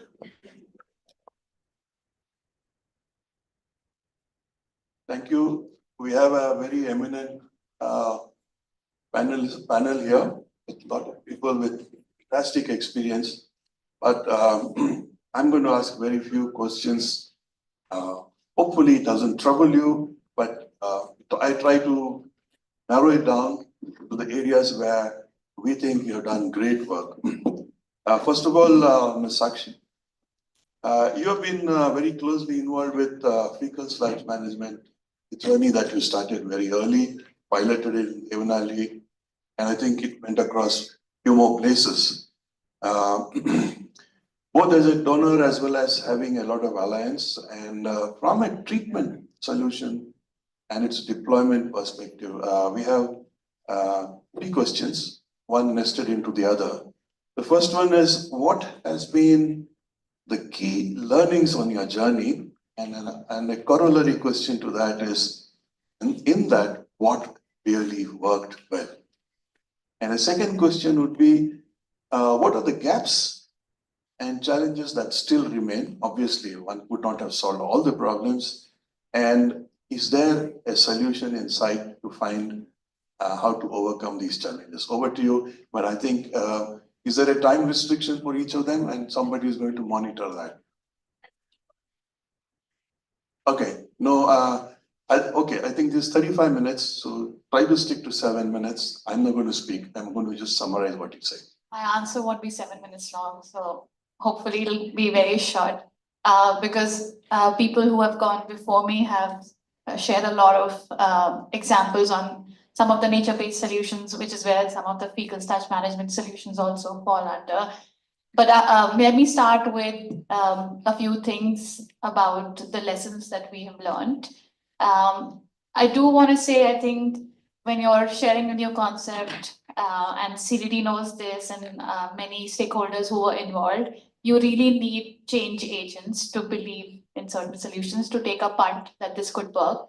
So I know you felicitated Mamta ma'am and Raju, that one fecal starch treatment plant in Devanhalli, which has been like one of our biggest dream that came true, actually found these change agents who got behind showcasing this solution. It's working well. And I think finding those allies and people who believe in across different stakeholder groups, the government, practitioners, in fact, also people who critique and test for these solutions. So some of the data that was shared is important, and that's been one of our biggest lesson. You can't just go in and create a parallel system and wait for that to be successful. That is actually unlocked.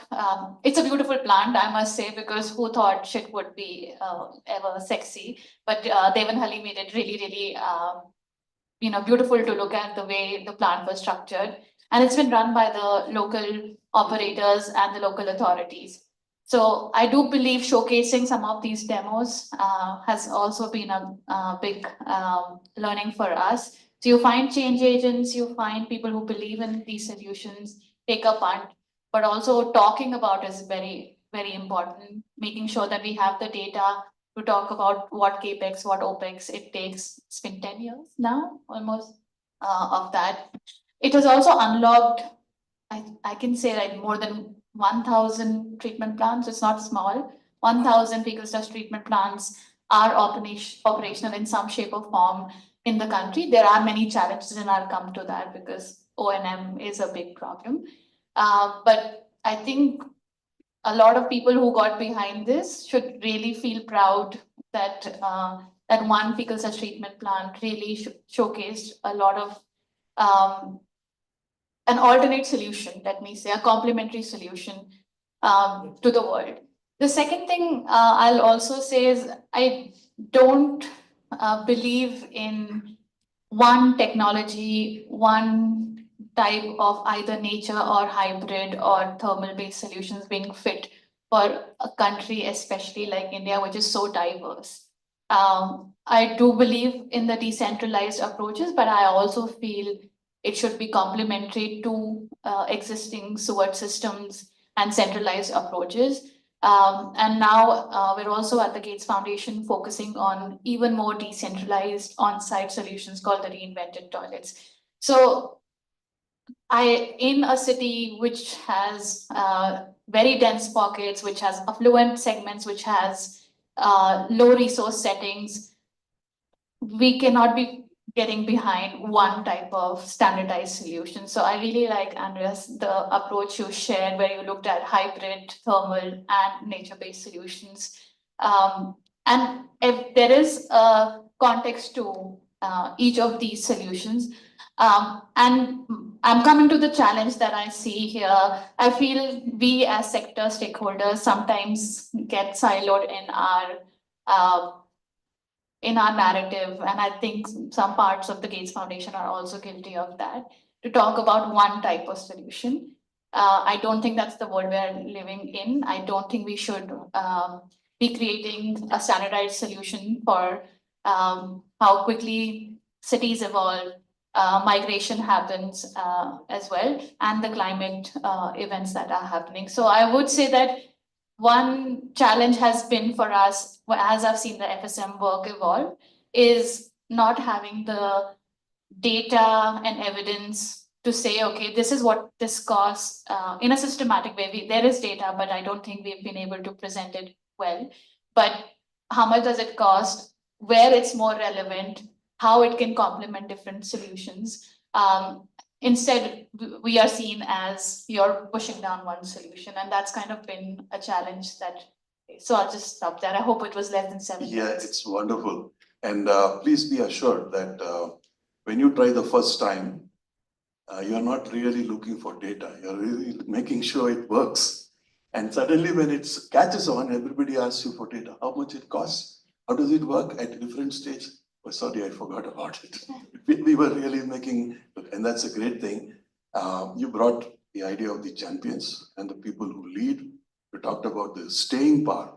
You go through a difficult period, but you need to stay on. And of course, O&M, how do you handle, and making it an exemplar. And I think that was the great part. And now today it has led to 1,000 replicates on it. I'll just switch to Dr. Chaurasia. You have been taking various steps towards putting this into our various guidelines, especially CPHEU. I understand you're also working close to Professor Mohan Kumar, my other colleague. So what do you foresee in nature-based systems, and how will what kind of a key role will it play in used water management? Please note I used a word, used water management. Nobody clapped on. Then, thank you. Sorry. I'm just making sure everybody's awake. So what are the other steps that, now you've gone through some experience, and so what were the other steps which CPHEO would be looking for in scaling up? I think Andrea showed me some data deficit is there. In addition to that, will you be looking for something more? And of course, being a technical organization, how are you going to sort of bring all the stakeholders and overcome one problems of various kinds, why it has not spread, and what kind of data challenges that you're going to go ahead.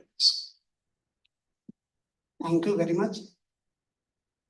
As regard this nature-based systems are concerned, I would like to mention that CPHU is apex technical body in making guideline, manual designs, setting standards. So before this, I think I will say this thing has come up prominently, the nature-based solutions. Earlier, our intervention was mostly on larger cities, and their problems we have been addressing before the Swachh Bharat mission.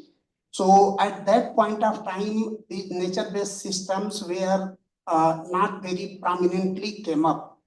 And we were basically going on conventional wastewater treatment plants and their whatever the recycle, reuse and other. But first time when under Swachh Bharat mission, this component of used water has come even for urban area and also for rural area. So their churning is started. Whether in case of all these smaller towns and villages, those mechanized systems will be suitable option to set up, to operate and maintain. That level of skill is existing or not, and from where revenue will come to operate and maintain. So in all these 4 points, we are finding that perhaps that may not be a suitable solution for all the cases. Then what may be the solution?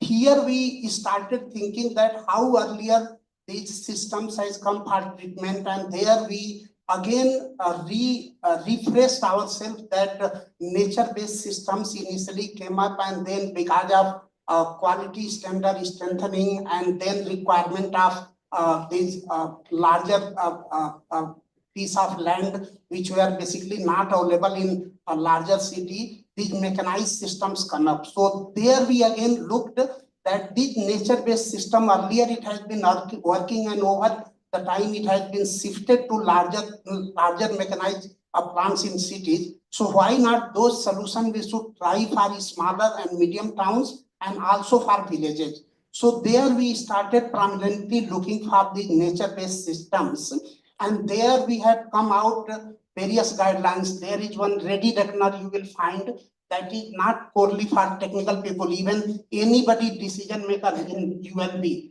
whether it is municipal commissioner or some administrator, they can go through, they can find out if which technology where it will suit. Earlier, as I mentioned, it was only these technical interventions where their mechanized plants only were there. Similarly, looking for these fecal sludge intervention, these plants also came for this intervention.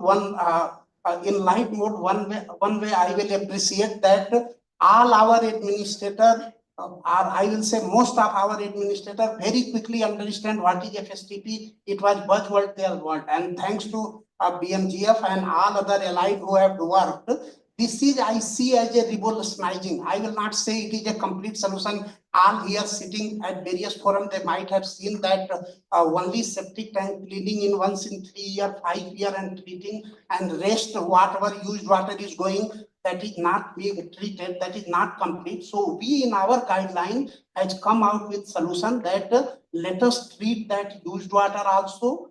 If different methods are there, and we have come out with a compendium where 10 technologies we have given that model design, casting and other. So used water also will be treated and fecal sludge will also be treated. Like this, we have optimized the cost and also the O&M challenges, and see that even a small village and town, they all will be able to afford this type of systems. So these all guidelines we have brought here. Just in the last, I would like to mention that why, because 3R, this 12th regional on 3R and circular economy in Jaipur, where some 40 countries are participating internationally, and from internally also 300 participants are there. But leaving that preparation, I came here only because seeing the experts available here and in search of 2-3 things only. One, in case of nature-based systems, like other conventional systems, we are not able to get a defined way that what will be inlet, what will be outlet, what is process. We are not able to explain clearly, like in conventional systems are there. 1 or 2 design, I got it done through thumb rule, and other it was more complex than others. So here, one thing I would like to know that how it can be simplified, that it become mainstream in design, like all other STPs are being designed. Similarly, in case of O&M, there is requirement of one SOP. Following that, it is done. Often it is very fancy to say that we are installing nature-based systems, but when it comes for operation maintenance, nobody care, and then it gives bad name. So I was very happy to see Mr. Harshvardhan mention that voicing that concern. It is not a concern, but it is a issue of raising challenge that these things has to be addressed, so that people more and more accept and they adopt it in a more nature-friendly way. Thank you. Thank you. Let me complement that set of guidelines and the simple annexure that you're given as to how one can deploy it.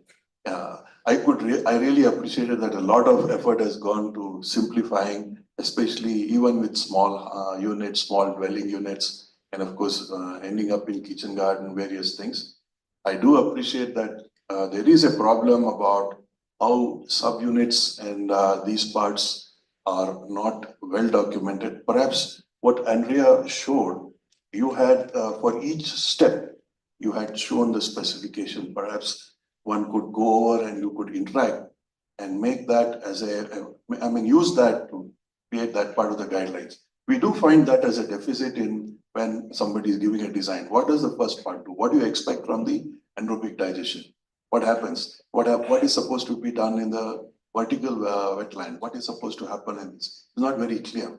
And that was the deficit which also got. Please. So just taking it forward and to mainstream it, apart from various advisory and guidelines are there, Now we are going to take up one study with any of the premier institute where this design parameter and SOP what I mentioned concerned, we are going to develop. So I request support from all corners. Already I spoke to Aswardhanji. He assured that all support will provide. Professor Khalil will also provide. But all other people who are available here and experts, I request that such information they can forward to CDD and they will forward to us so that we can develop. Thank you. I came across one very young employee of CDD who's come from BITS, who has actually done the kind of work that you've done.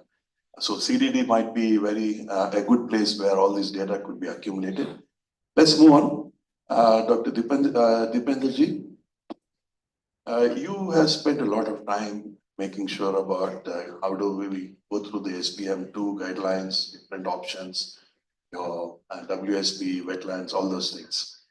And you also have a lot of field experience. And let me ask a question which normally people would have raised and already raised by the earlier speakers.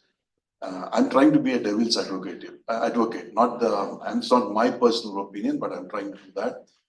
So if I can ask, why is it not becoming a hit, and why is NBS not picking up as we expected? Where are the challenges? I think one challenge was already said that if you go through a government system, they would ask you, okay, show me every little bit. What happens to each subunit of that? And is there a capacity gap? Are large system difficult to handle? Small system difficult to handle? There's some experience about it. Then what needs to be done so that, we are now going to generate so much of wastewater when we start giving water to each village? How do we fill this gap? Go ahead, Dr. Three questions, but I'll try to be brief on these.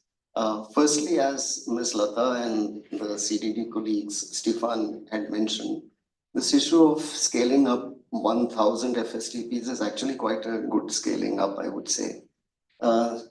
And of course, FSTP is not the only NBS solution.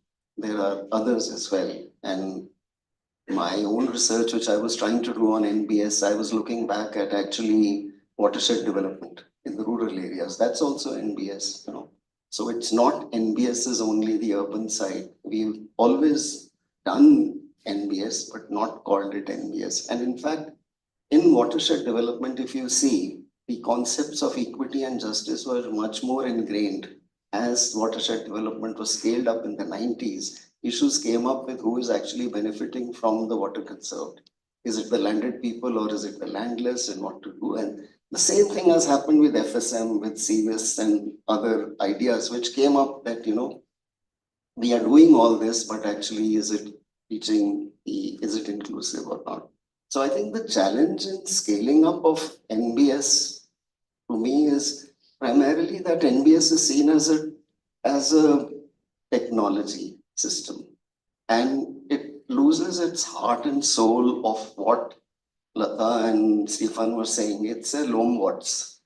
So the moment you look at it as a treatment system, which is a decentralized treatment system in a very normative way, then, this question always comes up, why not electromechanical systems? Why aren't, after all, the aim is to serve people. It's not the system and treatment which we are talking about. And to some extent, as Sakshi was saying, it is true also. So the challenge is the heart and soul of loam watts.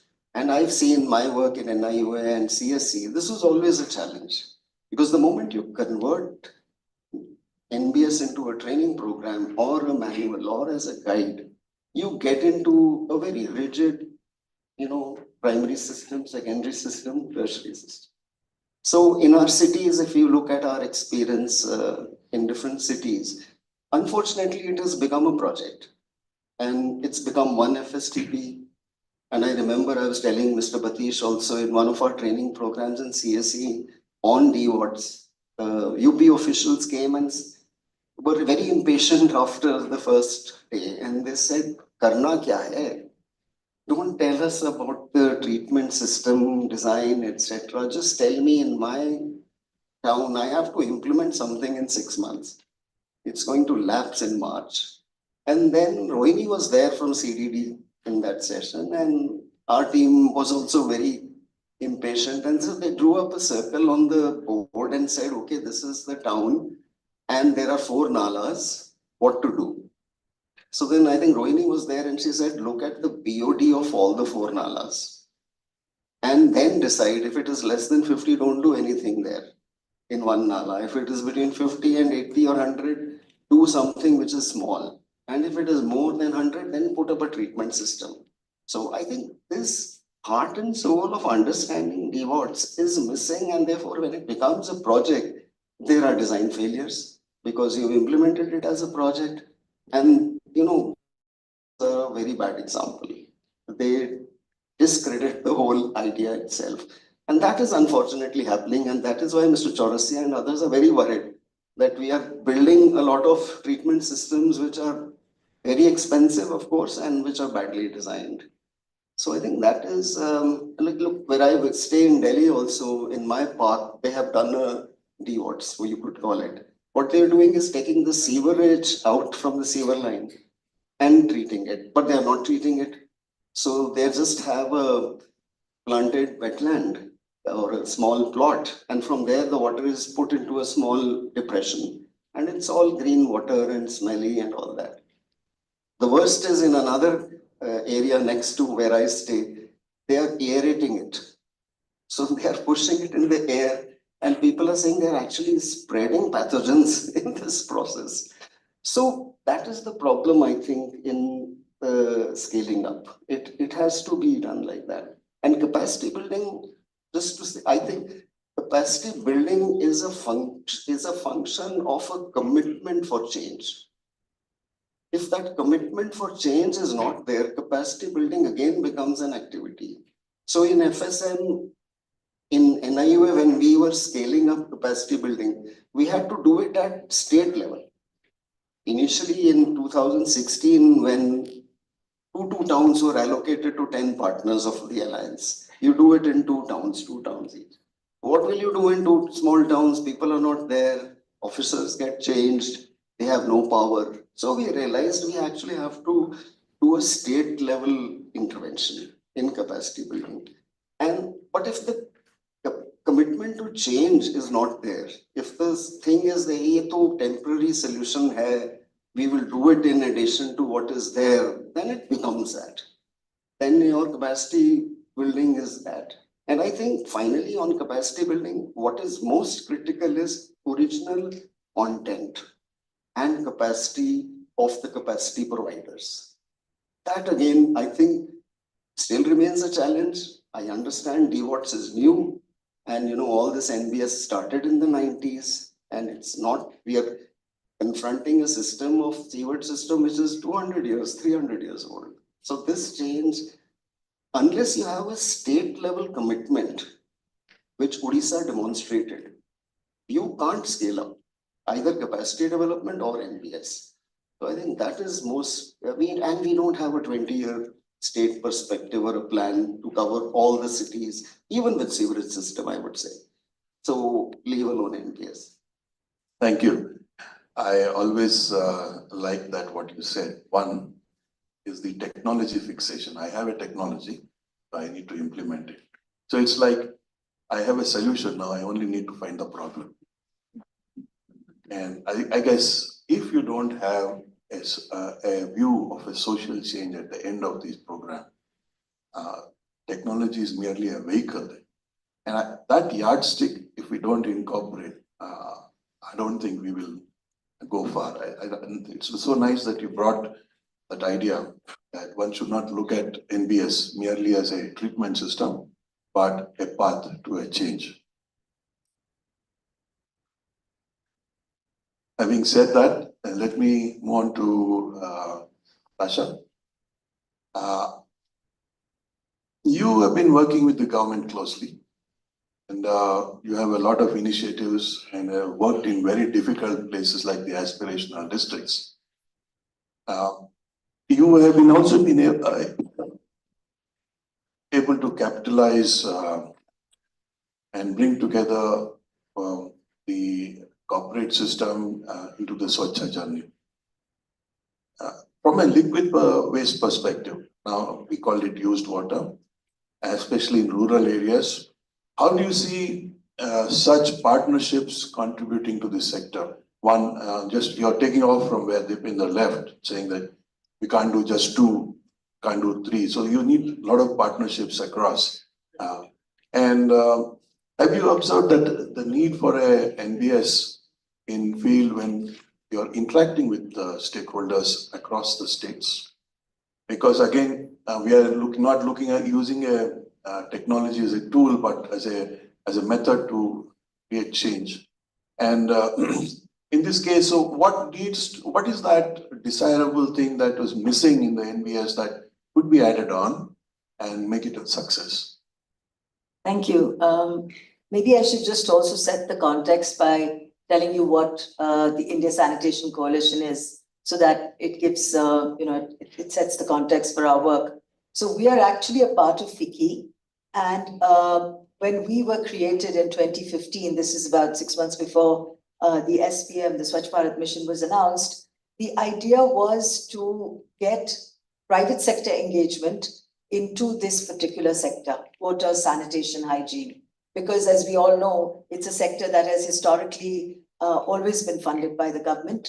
And I think right from the beginning, there was an understanding that the government was very keen to take it forward from a capital expenditure perspective. So I'll refer most of my examples to finance. I'm a banker, unfortunately for you, but you will understand why I say this. So right in the beginning, the government understood that they needed to have the private sector involved because technology was going to be the big driver in changing the face of WASH, as we call it. So with that in mind, this platform was created. The co-founders are Nainalal Kidwai and her husband. And their aim, Naina is also a banker, as most of you will know. And their aim was primarily to ensure that the advocacy that we did in our first years was aimed at primarily at the corporate sector. So for them to understand the value that they would bring with their CSR money to this particular sector. So that's our background. Now coming to the work that we do, in 2021, we signed a mandate with the Department of Drinking Water and Sanitation for a very important project that they wanted to, wanted us to engage in, which is called the Lighthouse Project. And the idea behind the Lighthouse Project is to bring solid and liquid waste management structures to all the 6.6 lakh villages of India. So when you say it that way, I mean, I remember my first conversation with the secretary at that time. I was completely flummoxed, thinking 6.6 lakh villages. How in heavens are we going to do all this? But actually the project has taken off very well, because for the first time, the government went officially public to say that capital expenditure is at our cost. O&M is at the cost of the private sector.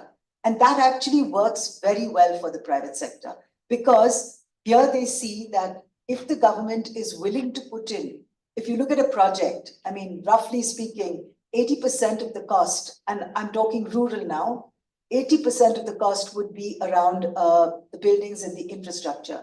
It's the 20%, which is actually eventually going to become much more than the 80%, which involves behavior change and educating communities, not only to use that infrastructure, but also to maintain it for themselves in the long term. That is really where the private sector comes in. And so we finished phase 1. We did 75 gram panchayats. Phase 2, which started last year, late last year, is now with blocks. So this is, again, a very interesting concept where the corporate actually undertakes to convert the 1 GP into a lighthouse. ISC, that is the India Sanitation Coalition, and its partners actually work with the Gram Panchayat heads of all the other Gram Panchayats in that particular block to educate them, and right from the, the village development plan, which is where effectively they identify what has to be built in terms of infrastructure, as well as the IEC PCC, and then work with them over a series of years to be able to become lighthouses themselves. So that is phase 2, which is currently ongoing. And the interesting piece is that, and Mr. Chaurasia will know this, SBM 3 will shortly be announced by the end of March, within which I'm led to understand that waste to wealth is going to be the big story. And this is something which the corporates understand very well. Because if you look at Grameen, every part of the cycle of wash has the potential to become commercially viable, either in the form of livelihoods or in the form of, for example, if you take used water, we use the most primitive, I would say, and pardon me for saying this, but the most primitive way of cleaning used water using aquatic plants. We use that all the time in our village programs. And that water is then used for agriculture. So essentially, if we talk about the DWATS technology, that is something which is very much core of the objectives that we are putting together for all our villages. Now, if I come to the urban piece, that is a little bit more complex. And I think that is where we are finding that decentralized approaches are actually the way to go in the future. Because if you look at the smaller towns and cities, and we are currently working with the government of Gujarat on several areas where they are looking at smaller cities and how we can actually look at the SWM of those cities. It is not possible for us to only work with one centralized sewage system. I'll give you an example. Udaipur is not necessarily a small city, but we are working with one of our corporates there, wherein they have already built 3 STPs, 3 very large STPs that take care of all the sewage that comes out of Udaipur city. The problem here is that the sewage which comes also contains fecal sludge. And the cost of managing this entire lot of fecal sludge, which is coming through with the rest of the sewage, is very, very high. So now there is a discussion that we are having. Does it make sense to have a separate FSTP? And if the fecal sludge could be directed towards that fecal sludge management plant, then the costs would go down.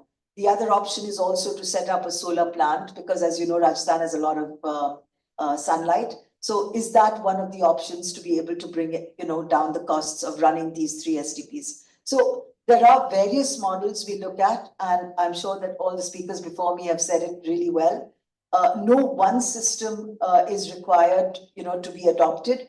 We can look at actually customizing as per the town, city, or even village requirements that we have. So that's more around the kind of work that we do. What are the challenges that we face? Frankly, in Grameen, we don't face challenges. I have to be very honest. I think the working between the government and the private sector has been tremendously harmonious. And I'm hoping that we can actually accelerate the program so that we finish it much faster than the time frame that has been given to it. So that is something that is very, very hopeful. Where I think we do face challenges is in the urban area. And I think most of the speakers before me have spoken really well on that front, so I won't take time there. But suffice to say that land is an issue, and more importantly, capacity building at the ULB level is also an issue. If we can actually get around these two, then I think we can actually look at how to work with both sewer and non-sewer treatments, in urban India. Thank you. That was a very short and nice summary. We didn't reveal you were a banker, but I guess you really found out what were the weakness of typical government programs. O&M is always a difficult issue, but it also has to go through various clearances and is not available at short notice, but O&M has to be taken up at short notice. And that is one place where you really have put on very well. And I guess that's one of the things. And perhaps the way you did your IEC was different from what was already planned and the way it was done. And I guess that was your second mantra to success. Let's move on quickly to Sri Rajiv Patish. And you have been implementing JJM on a state level, on a state scale, and you also have small differences in from the conventional book that they have made. You chose WSPs to start with, and so what kind of O&M was necessary there? What were the benefits that you saw adopting WSP, and were there any limitations that you have come across, and were there any issues that you need to flag, and how you have overcome this to make a large dent in the whole system and make it a success? Go ahead, please. Thank you. Let me first start with Haryana. Haryana in Jal Jeevan Mission, one of the few states to complete it in 2022. We provided 100% tap connection to all the villages. We have two different departments. One is rural development that is looking after sanitation and liquid waste management, and other is the public health engineering department from where I belong. We are basically looking after the drinking water system.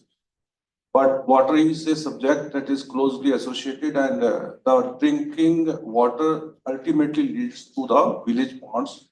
And the village ponds now, we face problem of plenty. They are all full to the pump. And our last government had realized this, and there was a strong political will, and a separate entity named as Pond Development Authority was constituted in the state.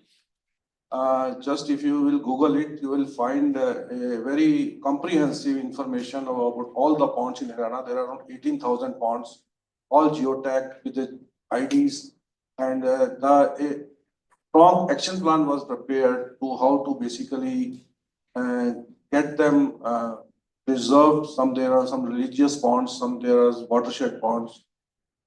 So a plan was prepared, and recently Government of India has also launched on a similar line Amrit Sarovar. I think you must have heard it. So that was conceived way back around 5-7 years back in Haryana.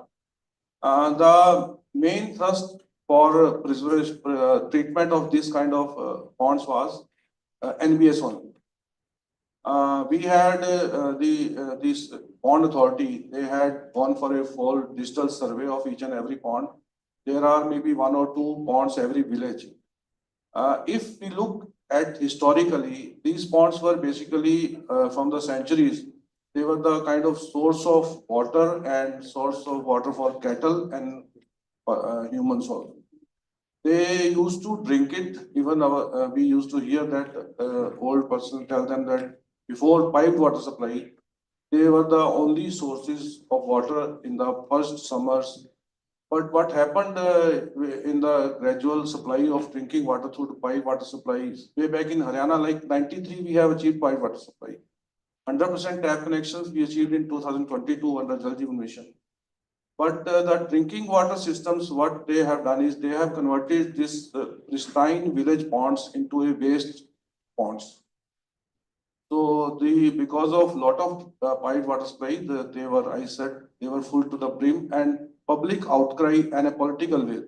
This led to the thinking that certainly something should be done, and then Pond Authority was constituted.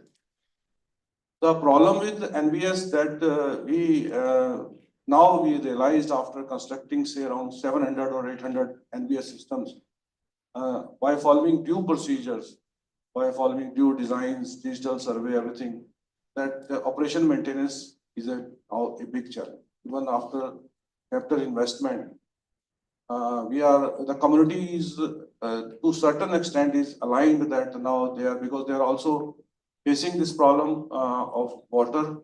They are not able to reuse it. They want a solution, but the community involvement is a challenge that we need to look into how we can have better operation and maintenance.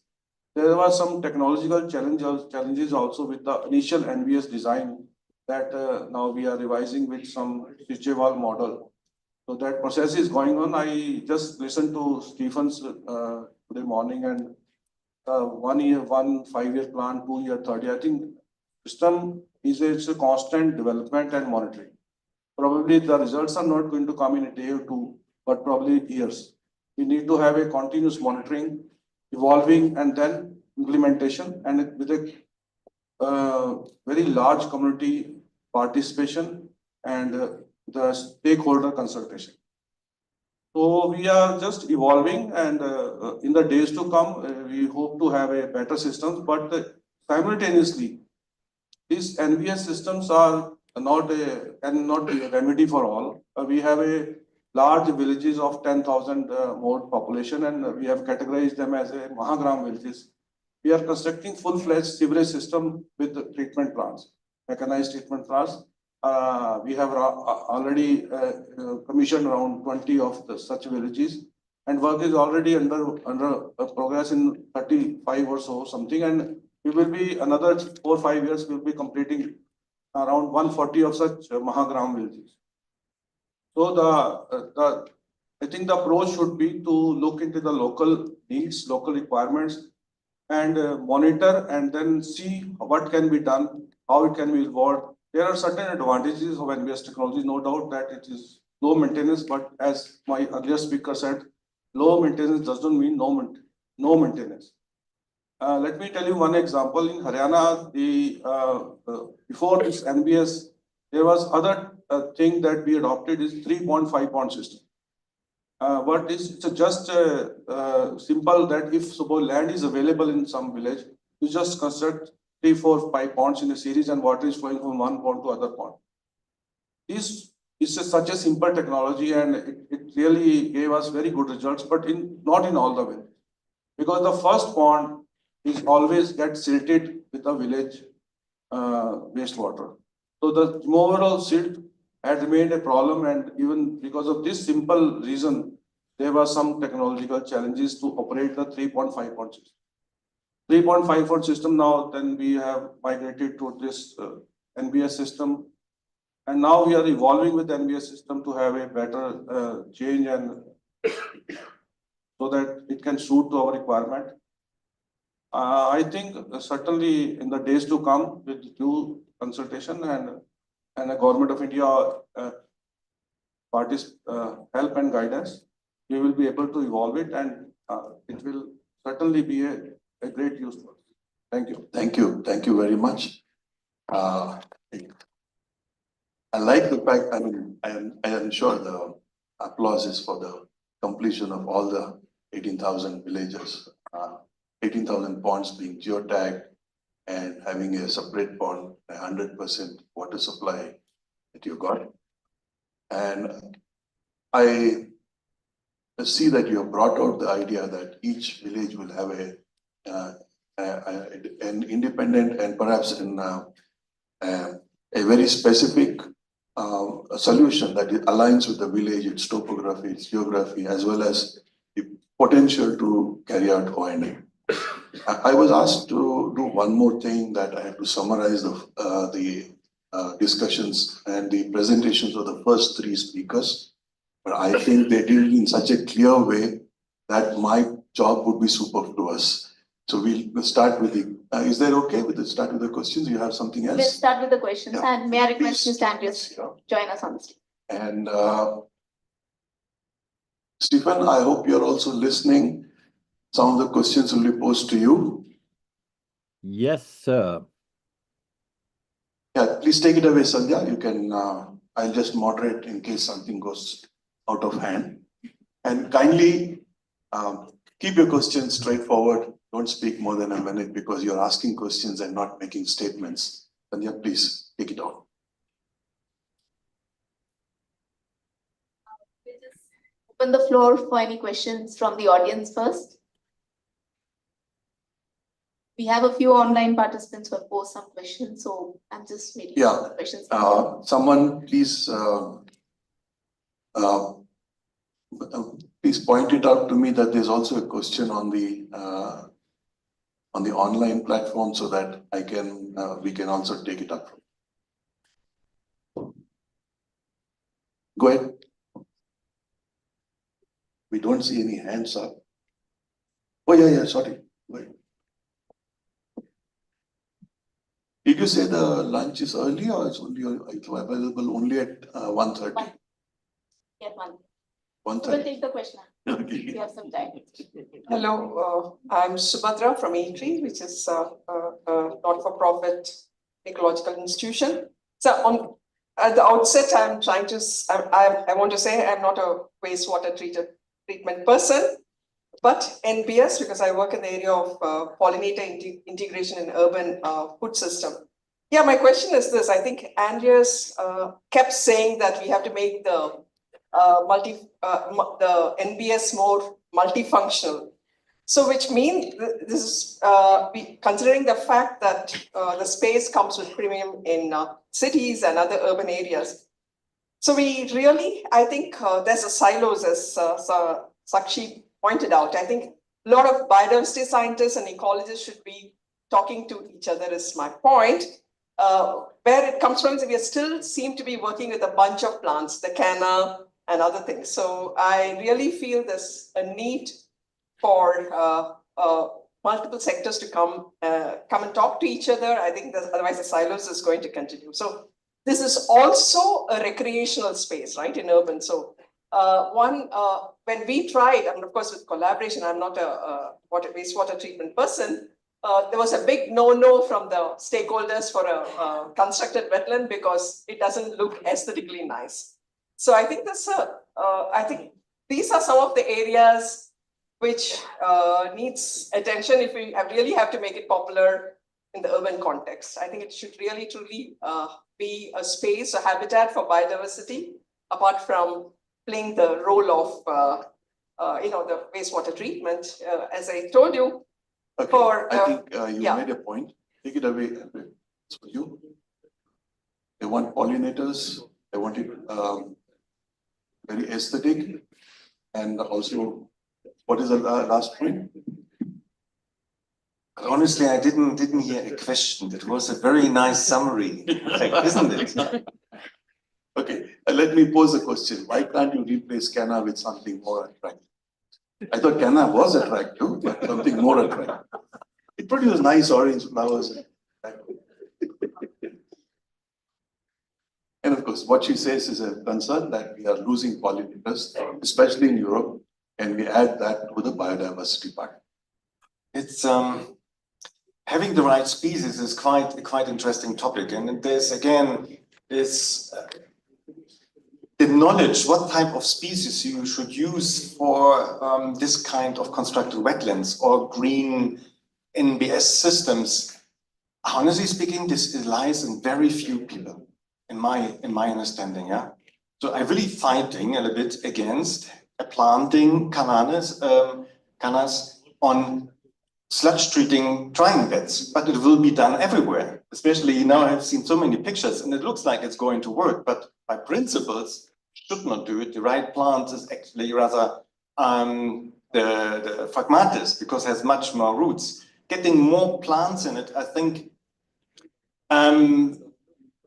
we need more evidences, more research on it, and also we have to raise the human capacities. Honestly speaking, there are really few people in this, the wetland sector. The people, the old chaps, are really still a handful. Things are getting replicated, but this knowledge of all these possibilities it's still very limited in my opinion. And I think there is still need to explore this.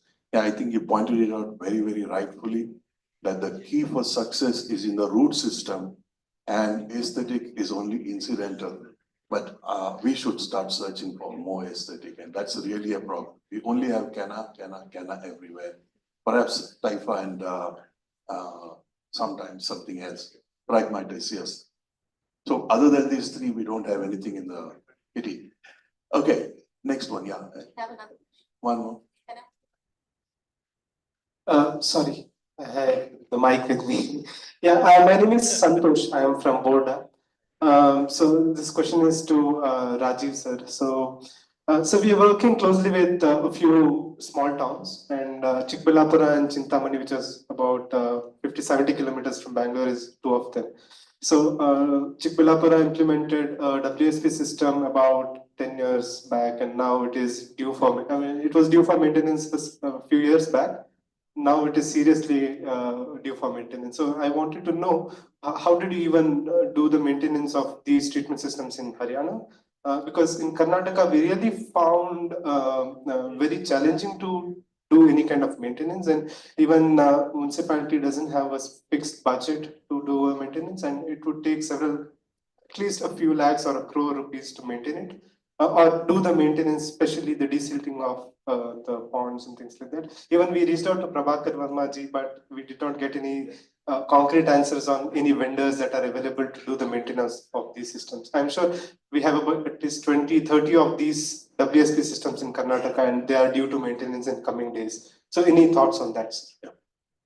For capital works for setting up STPs in small towns, we generally go for OPEX and CAPEX model. Once the operator, the vendor whoever is construct, he has to maintain it for 6 years.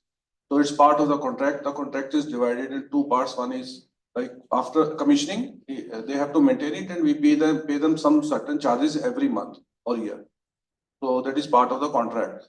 So, but for WSPs and other maintenance contracts, like recently we have now gone for this pond authority. It is also on a similar line that whoever construct, they have to maintain it. But for large ponds, you can de-silt through Manrega funds also. By sometime government recently 1 year back, because very big ponds were badly silted. So government had identified those villages and had sanctioned special budget for the desilting of such ponds. So this is there are various methods, means you have to see. And I would recommend that the O&M contract should be made parcel of your construction contract, at least for 5 years. Maybe more, even for mechanized STPs, we are now even going for 10 years operations. But if you can have that kind of system, and certainly you need to have to see where the funds are going to come. In our state, at least, we have been, that is our, I would say we are lucky enough to have government support from that side. But community contribution at the village level for such kind of O&M funds is very difficult to come by. There are certain 15th Finance Commission grants under village they can think of, if because 60% funds is a tied grant for water and sanitation. So why some community contribution, collection of some kind of charges, or by government funding, you have to see that from where the funds are going to come. But it is always better to have a operator very well defined along the contract that you are going to for execution. And suppose 5 years are now completed after then what you have to do, you have to again go for a 5-year, 10-year contract. By finding out the qualified STP or your WSP operators kind of, you have to you may not have that kind of persons. You may have to create that kind of pool, because if you have a large number of ponds. So this is an ongoing thing, that because this is a new field that is coming up for maintenance, and we also find challenges that our STP operators, vendors are not performing all the tasks that they are required to do. So it is a constant engagement challenge that we carry out because I don't know in your state. In our state, the other thing is also a regulation has come in. Now, Pollution Control Board, once you have a small treatment plant, they will start taking samples. They will start criminal proceedings. They are starting against whoever is maintaining that thing. So it is not just like you can just leave it and there is no operation maintenance. The things will come because Jal Jeevan Mission, more water supply will be reaching the wastewater ponds now. So you have to think about that. You opened a Pandora's box about somebody taking samples. But I think to you, there is on this panel, 2 people on the right who would have handled the finance part very, very nicely. The fund giver and the person who says how to write a proposal to the bank. My suggestion is to you talk to them afterwards. I Any other believe questions? there are many questions on the cost, the financial part, which I'm sure people will take up later on. Yeah, and the other request is because she is in a hurry to leave. So you please ask all the questions to her right now. Yeah. I'm Ashraful Hassan. I am the executive director of an NGO, not-for-profit organization called MyCap. So we work in the Mysore region. And my question is for the financial persons, as you said, but not asking them for finance. And this is to Natasha Patel. You talked about the lighthouse initiatives. And then in the earlier part of your discussion, you also mentioned about converting waste into wealth. We are now working on these in two particular projects, which are CSR funded. We are a not-for-profit organization doing it, CSR funded. The first one, let me tell you about the Lighthouse Initiative. What are the criteria? Because every time the CSR company gives us some money, but then we say the government is not ready to take up the Lighthouse initiatives. We have funds allocated, we have funds in our program, but then they say, oh no, this Gram Panchayat has not come up, or this Taluk is not yet ready. So we'll shift the fund from Lighthouse initiative to some other thing. The CSR funds we utilize that way. That's one question. And the second one is where we are now working to convert waste into wealth. Here I would like to learn a little more, because we have a project which we are attempting to make the stakeholders, that especially the Paura Karmikas, themselves become wealthy. I think you should come to the question. Yeah, I'm coming to the question. What is this that they should do? What do you call do the Paura Karmikas to become, because the wealth generated goes to them. That's what the tripartite agreement between the government, between us and the donor is. Could you just share your thoughts? As far as the Lighthouse project is concerned, I'm at a loss to understand, and maybe you need to help me later understand which one of these particular districts or blocks were denied status of lighthouse. Every single block in every single state of India has to be converted. So there is no such place that can, that we can turn around and say that we can't do. Now, there is one state which has a special status, and that is Himachal Pradesh, because land is an issue in HP, and for multiple reasons. And we can discuss that. But if it is not Himachal Pradesh, then frankly, there's no limitation. So we can talk about that, and you can, we can help you with that. As far as waste to wealth is concerned, I mentioned that the potential for waste to wealth is there across the entire value chain of sanitation. All right. So starting with the household segregation, if you look at it from a Grameen perspective, it's primarily composting, right? So they would compost it, they would give it to their animals, whatever. Then there is the water piece, the used water piece, which comes out of their kitchens and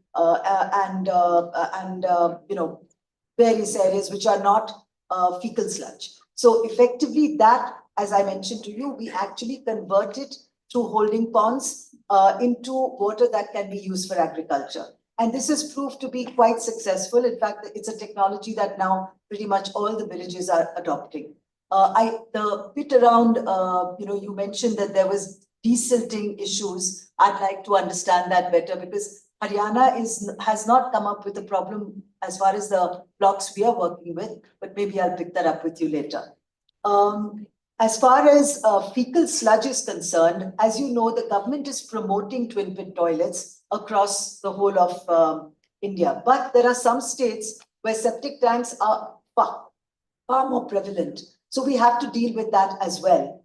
And this is where, very interestingly, we are now putting in place systems whereby at the center, so at the main city level, they actually conduct, they have boards where they actually maintain the data for tractor operators to actually go and desludge in various villages. So this is again, it's not there across every state yet. It is in the process of being put in place. But the challenge we are facing now is we don't have enough decentralized FSTPs. And the STPs that we have are too far away to be economically viable. So again, this is about creating livelihoods. It's about helping the sanitation workers themselves to get employment and make a living.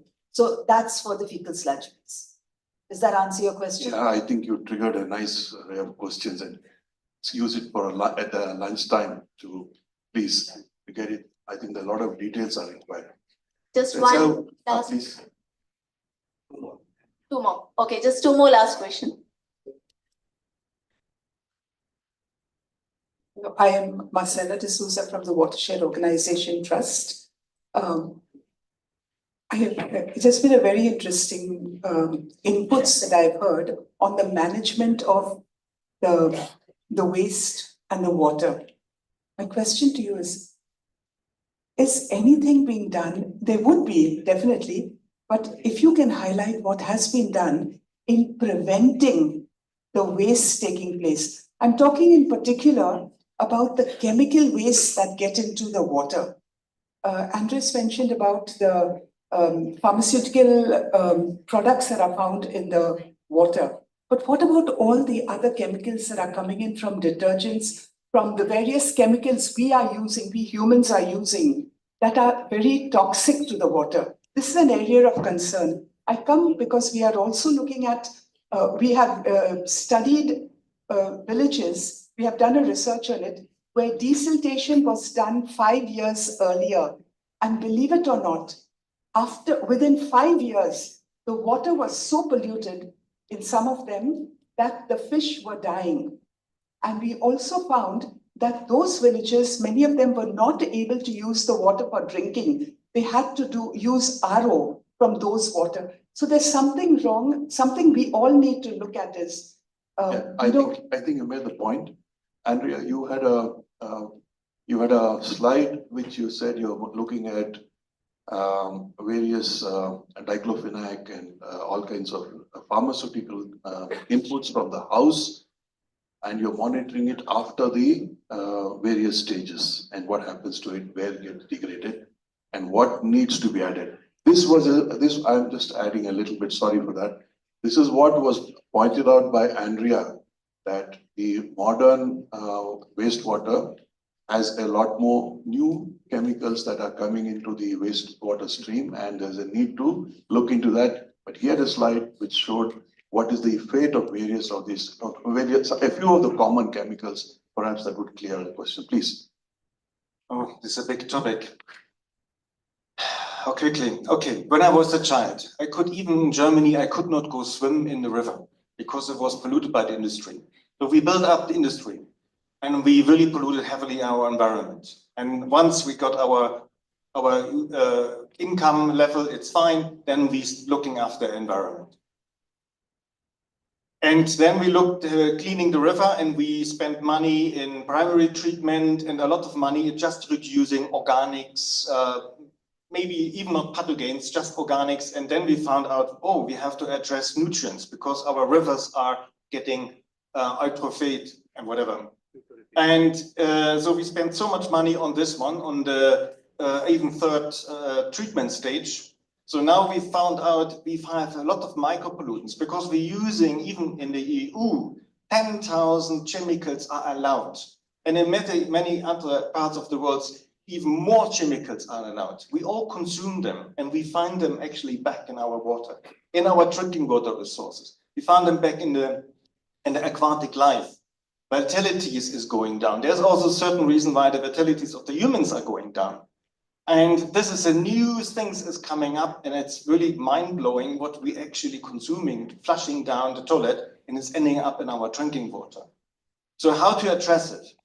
It's, of course, in the EU, we try to regulate and see that we get not so much chemicals in our products, protecting our consumers from certain product, microplastics in the cosmetics, for example, isn't it? Next is find the main polluter, separates wastewater streams at source. Source separation, it's one key driver to eliminate this.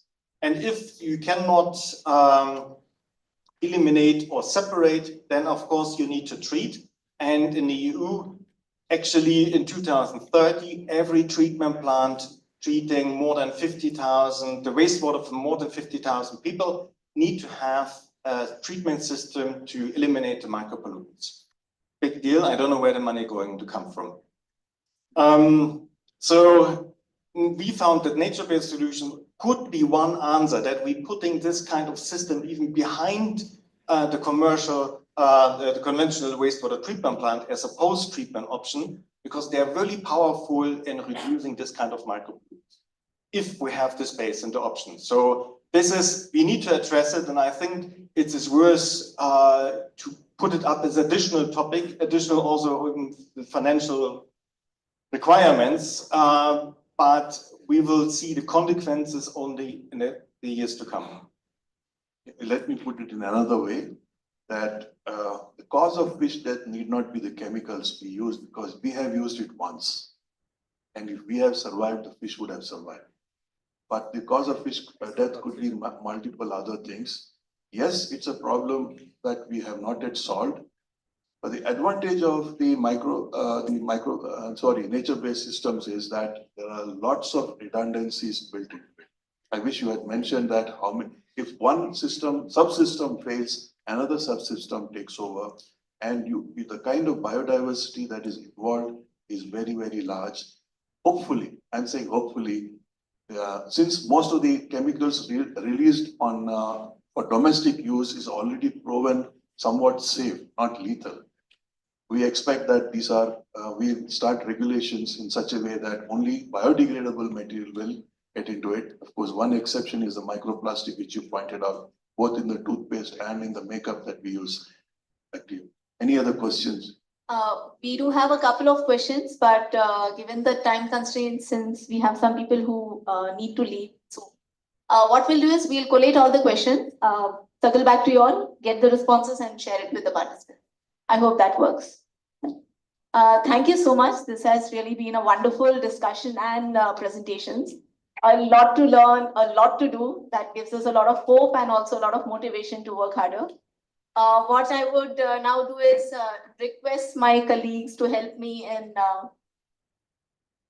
felicitating all the panelists and the speakers. Thank you so much for your time and sharing all your knowledge and experiences. I would request Krishna, my colleague, to hand over these. As a moderator, I would like to thank the panel. They didn't cause any difficulty to us. I would like to thank the audience. It's been an amazing time. Any sticky questions? Thank you all.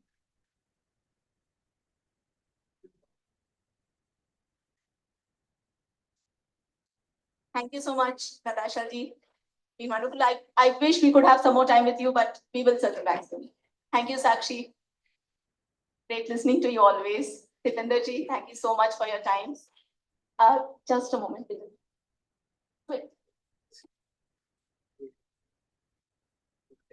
Thank you, Rajiv ji. Thank you so much for your time and sharing your experiences from India. Thank you so much, Sir ji.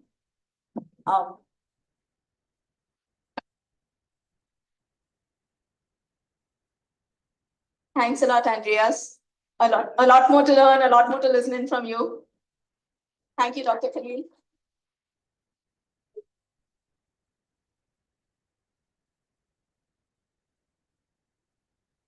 And thank you so much, Professor Chanakya. This has been really moderated very well, I should say, given the time constraint. Thank you, everyone, for your time. And thanks, Stefan, if you're online. We'll ensure the goodie reaches you on time. Thank you so much, everyone. Maybe just a photo. Thank you, everyone. A group photo. It was a fantastic session. Thank you.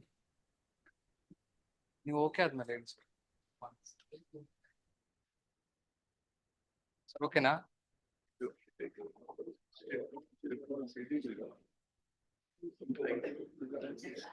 Thank you so much.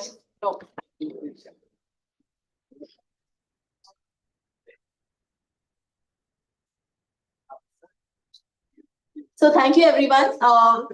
We will have a lunch break now, and I would request everyone to be back by 2:15 sharp, so that we have ample time for the next session, panelists and session presenters, and also for our question and answers. The lunch will be served outside, right outside the auditorium. And please be back by 2:15. Thank you.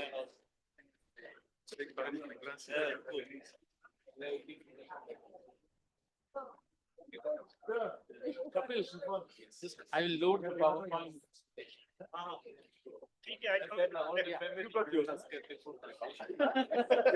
Until the end of the conference. It's going on, right?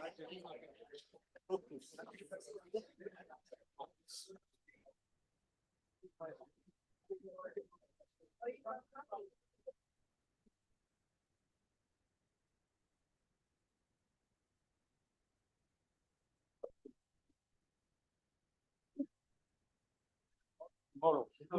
No, it's in the afternoon. Yes. I'm not lying.